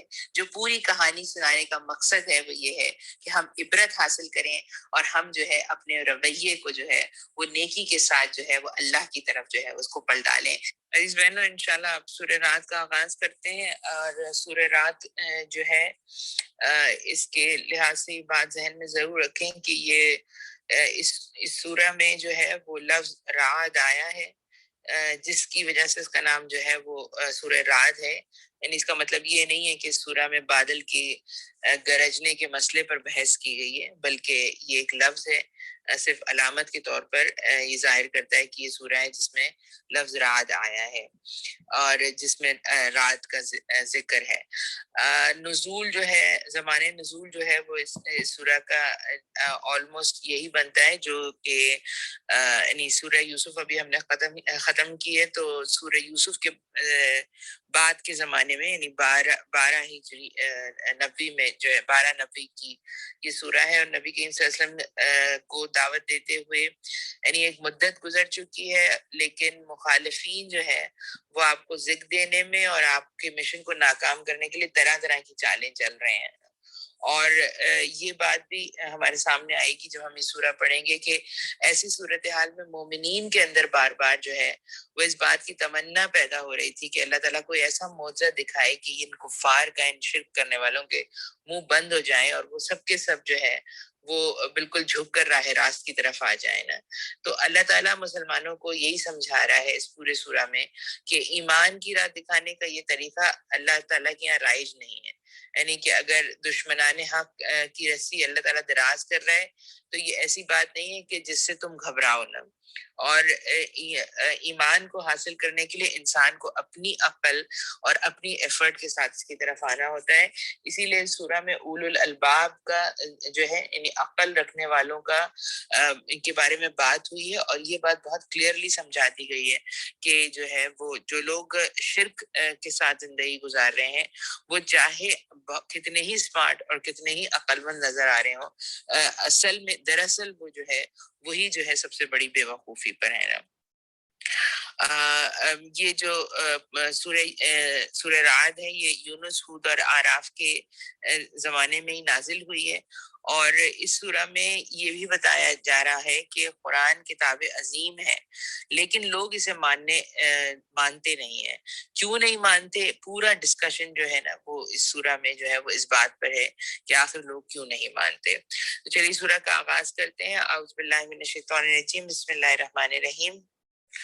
الف لام میم را، یہ کتاب الہی کی آیات ہیں اور جو کچھ تمہارے رب کی طرف سے تم پر نازل کیا گیا ہے وہ عین حق ہے، مگر تمہاری قوم کے اکثر لوگ مان نہیں رہے. وہ اللہ ہی ہے جس نے آسمانوں کو ایسے سہاروں کے بغیر قائم کیا جو تم کو نظر آتے ہوں، پھر وہ اپنے تخت سلطنت پہ جلوہ فرما ہوا، اور اسی نے آفتاب اور ماہتاب کو ایک قانون کا پابند بنایا. ہم اپنے اطراف جب بھی کسی چیز کی کوئی بڑی عمارت کو دیکھتے ہیں تو ہمیں نظر آتا ہے کہ وہ عمارت کسی کچھ ستونوں کے اوپر قائم ہے، لیکن اتنی عظیم الشان اللہ تعالیٰ نے جو کائنات بنائی اس میں جو ہے ہمیں کہیں جو ہے وہ یہ سہارے اور یہ ستون نظر نہیں آتے، بلکہ مطلب سائنٹیفک فیکٹ یہ ہے کہ یہ جو باہمی کشش ہے اس کی وجہ سے چیزیں جو ہے وہ اپنی جگہ پر جو ہے وہ کھڑی ہوئی ہیں نا. کہ اللہ تعالیٰ فرما رہا ہے اس سارے نظام کی ہر چیز ایک وقت مقررہ تک کے لیے چل رہی ہے، اور اللہ ہی اس سارے کام کی تدبیر فرما رہا ہے. وہ نشانیاں کھول کھول کر بیان کرتا ہے، یعنی کوئی چیز بھی جو ہے وہ ٹھہری بھی نہیں ہے، ہر چیز اپنا کام کر رہی ہے اور ایک وقت مقرر تک کرتی رہے گی. اس کے بعد یہ ساری چیزیں جو ہے وہ ختم ہو جائیں گی، شاید کہ تم اپنے رب کی ملاقات کا یقین کرو. اور وہی ہے جس نے یہ زمین پھیلا رکھی ہے، اس میں پہاڑوں کے کھونٹے گاڑ رکھے ہیں اور دریا بہا دیے ہیں. اسی نے ہر طرح کے پھلوں کے جوڑے پیدا کیے ہیں اور وہی دن پر رات طاری کرتا ہے. ان ساری چیزوں میں بڑی نشانیاں ہیں ان لوگوں کے لیے جو غور و فکر کرتے ہیں. یعنی آپ یہ دیکھیے کہ یہ کھڑے ہوئے عظیم الشان پہاڑ جن کے اطراف ہم جا رہے ہوتے ہیں اور یہ بہتے دریا، یعنی یہ سب چیزیں ایسی ہیں کہ جو اللہ تعالیٰ کی ذات کی طرف ہماری رہنمائی کر رہی ہوتی ہیں. لیکن کن کی رہنمائی کر رہی ہوتی ہیں؟ انہی کی رہنمائی کر رہی ہوتی ہیں جو ہے سوچنے اور سمجھنے والے لوگ ہیں، اولو الالباب کی رہنمائی کر رہی ہوتی ہیں. اور دیکھو زمین میں الگ الگ خطے پائے جاتے ہیں جو ایک دوسرے سے متصل واقع ہیں. انگور کے باغ ہیں، کھیتیاں ہیں، کھجور کے درخت ہیں جن میں کچھ اکیرے ہیں اور کچھ دوئرے. سب کو ایک ہی پانی سیراب کرتا ہے، مگر مزے میں ہم کسی کو بہتر بنا دیتے ہیں اور کسی کو کمتر. ان سب چیزوں میں بہت سی نشانیاں ہیں ان لوگوں کے لیے جو عقل سے کام لیتے ہیں. اب دیکھیے بات تو بڑی سیدھی سادی سی ہے، ہم سب اس بات کو بہت اچھی طرح آبزرو کرتے ہیں. ایک ہی مٹی ہوتی ہے، ایک ہی طرح کا پانی ہوتا ہے، ایک جھاڑ کے اندر انگور لگ رہا ہوتا ہے، دوسرے کے اندر کوئی اور پھل لگ رہا ہوتا ہے. انگور ہی کے دو درخت لگ رہے ہوتے ہیں، ایک کا انگور زیادہ میٹھا ہوتا ہے اور ایک کا انگور کم ہوتا ہے. یہ اللہ تعالیٰ نے یہ کی ڈیزائنڈ جو ہے نا جو ہے پورا پروسیجر ہے نا. کوئی اسی زمین سے کوئی ایک طرح کی نمکیات کو پک کر لیتا ہے اور ایبزارب کر لیتا ہے، اور اس سے ایک طرح کا پھل پیدا ہو رہا ہوتا ہے. ایک پھل جو ہے اس میں مٹھاس زیادہ ہوتی ہے، دوسرے پھل میں نمکیات زیادہ ہوتی ہیں. یہ اللہ تعالیٰ کہہ رہے ہیں اولو الالباب کے لیے، یعنی ریسرچ کرنے والوں کے لیے اور عقل رکھنے والوں کے لیے اس میں بڑی نشانیاں ہیں. اب ہماری کامیابی یہ ہے کہ ہم ان ریسرچ کو صرف کیمیکل اور بایولوجیکل اور فزیکل ریسرچ نہ بنائیں، بلکہ ان تمام چیزوں کو استعمال کرتے ہوئے اس رب کائنات کی ہستی کو پہچانیں اور اس کو جو ہے وہ پالیں، اس راز زندگی کو پالیں، اس رب کو پالیں کہ جس نے یہ سب کچھ جو ہے وہ بنایا ہے. اب اگر تمہیں تعجب کرنا ہے تو تعجب کے قابل لوگوں کا یہ قول ہے کہ جب ہم مر کر مٹی ہو جائیں گے تو کیا ہم نئے سرے سے پیدا کیے جائیں گے؟ اور دیکھیں یہاں پر اللہ تعالیٰ نے انداز کیا رکھا ہے. اب اگر تمہیں تعجب کرنا ہے تو تعجب کے قابل لوگوں کا یہ قول ہے کہ جب ہم مٹ کی مٹی ہو جائیں گے تو کیا ہم نئے سرے سے پیدا کیے جائیں گے؟ یہ وہ لوگ ہیں جنہوں نے اپنے رب سے کفر کیا، اور یہ وہ لوگ ہیں جن کی گردنوں میں طوق پڑے ہوئے ہیں، یہ جہنمی ہیں اور جہنم میں ہمیشہ رہیں گے. دیکھیے ایک بات یہاں پر سمجھنا ہمیں ضرور چاہیے کہ الحمدللہ ہم زبان سے انکار کرنے والے لوگوں میں تو شامل نہیں ہیں، زبان سے یہ کہنے والوں میں شامل نہیں ہے کہ مر کے مٹی ہو جائیں گے، لیکن عمل جو ہے اس کا ثبوت، ہمارے عمل کو اس کا ثبوت دینا ہے. اگر اس کا ثبوت ہمارا عمل نہیں دیتا ہے تو پھر ہمارا کہنا اور نہ کہنا برابر ہے. اور عمل جو ہے نا وہ کوشش مانگتا ہے. کوشش کیا ہے پیاری بہنوں؟ نبی کریم صلی اللہ علیہ وسلم کی ایک حدیث کا مفہوم ہے اس طرح سے، آپ صلی اللہ علیہ وسلم نے فرمایا کہ اے لوگوں انتہائی کوشش کے ساتھ جنت کے طالب بنو اور اپنی کوشش سے جہنم سے بچنے کی فکر کرو، کیونکہ جنت ایسی چیز ہے جس کا چاہنے والا سو نہیں سکتا، اور آگ بھی ایسی چیز ہے کہ جس سے بھاگنے والا سو نہیں سکتا. اور آپ صلی اللہ علیہ وسلم نے یہ فرمایا کہ آخرت جو ہے ناخوشگواریوں سے گھیر دی گئی ہے اور دنیا لذت اور مغروبات نفس سے گھیر دی گئی ہے، بس دنیا کی لذتیں اور مرغوبات تمہیں غافل نہ کر دینا. یہ اپروچ زندگی کی رکھیں گے تو کامیابی کی طرف جائیں گے. یہ لوگ آگے اللہ تعالیٰ فرماتا ہے آیت نمبر 6 میں، یہ لوگ بھلائی سے پہلے برائی کے لیے جلدی مچا رہے ہیں، حالانکہ ان سے پہلے جو لوگ اس پر چلے ہیں ان پر خدا کے عذاب کی عبرتناک مثالیں گزر چکی ہیں.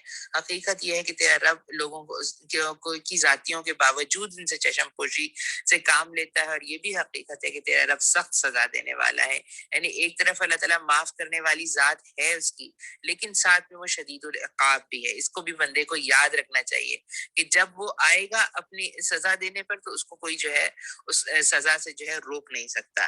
یہ لوگ جنہوں نے تمہاری بات ماننے سے انکار کر دیا ہے کہتے ہیں کہ اس شخص پر اس کے رب کی طرف سے کوئی نشانی کیوں نہ اتری، تم تو محض خبردار کر دینے والے ہو اور ہر قوم کے لیے ایک رہنما ہے.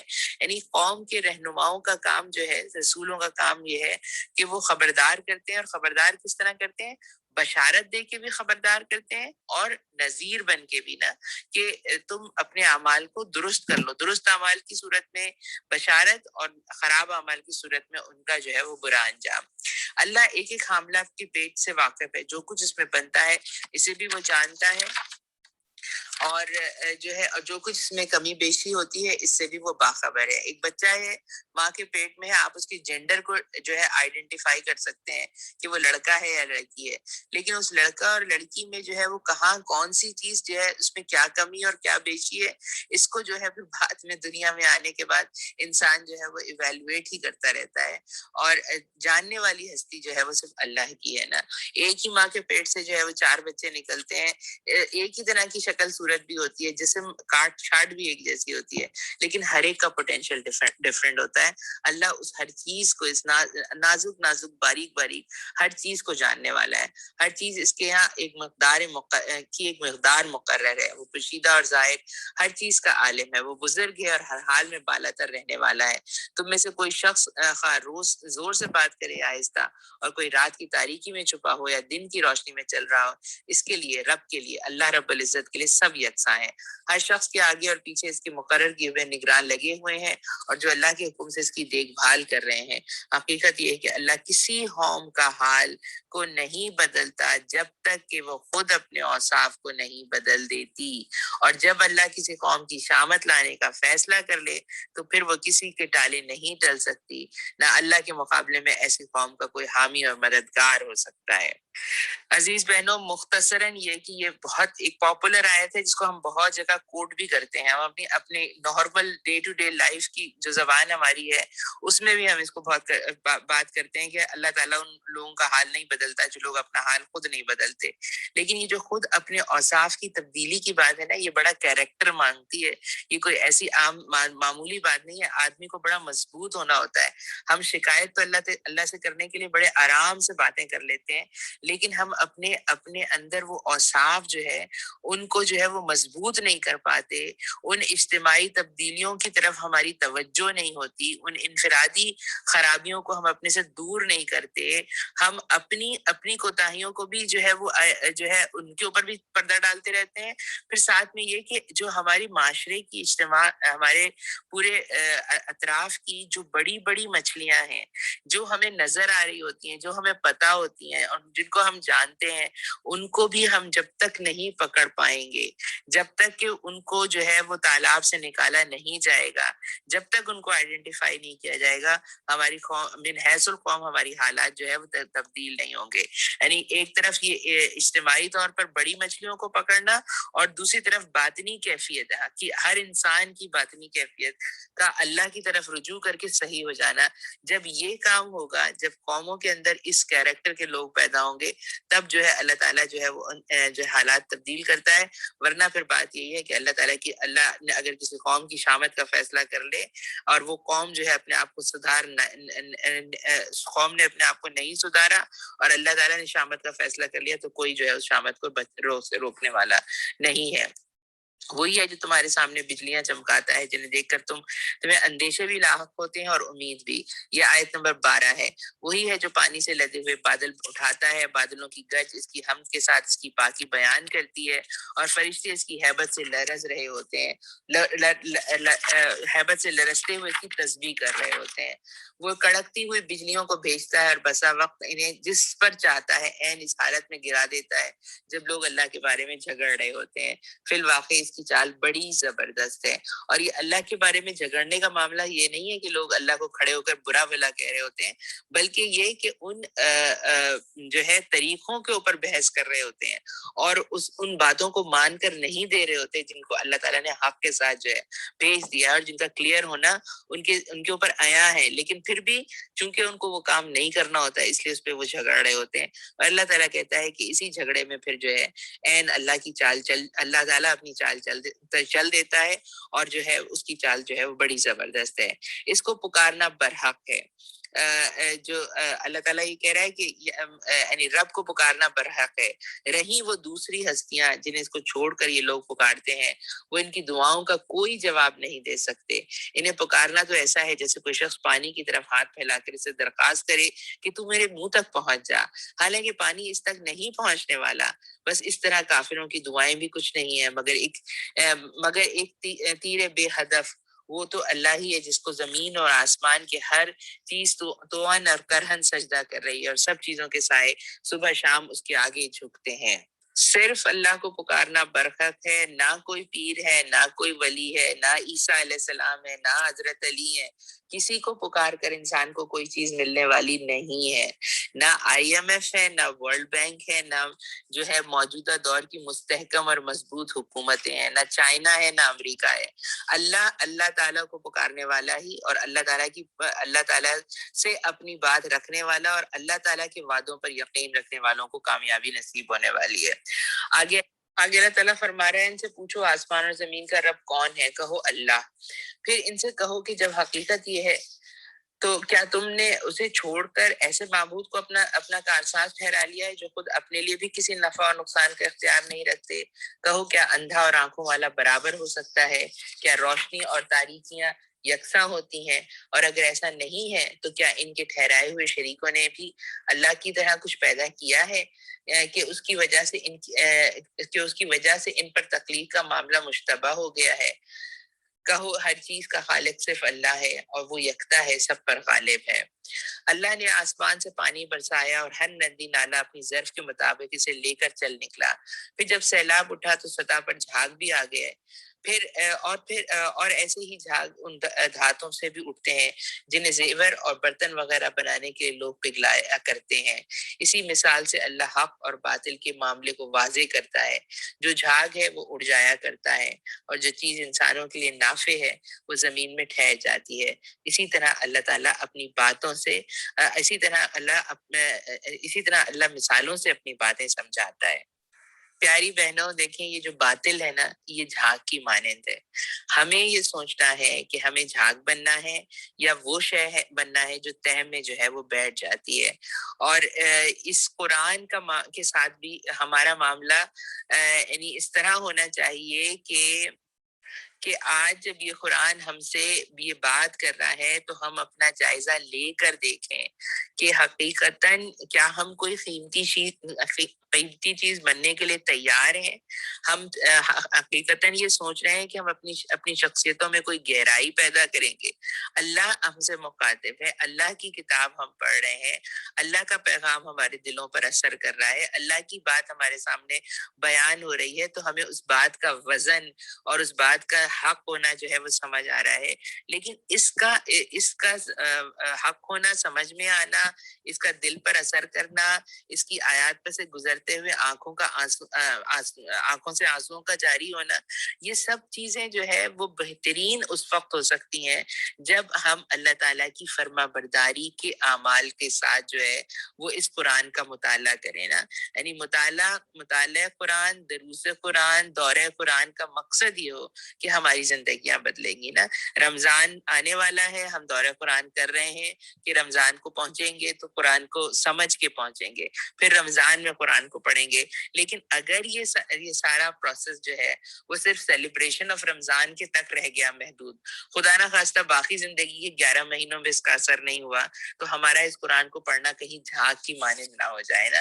اپنے اندر اپنے آپ کو سالڈ بنانا ہے، اپنے اندر وزن پیدا کرنا ہے، اور وزن جو ہے وہ نیک عمل سے ہی پیدا ہوگا.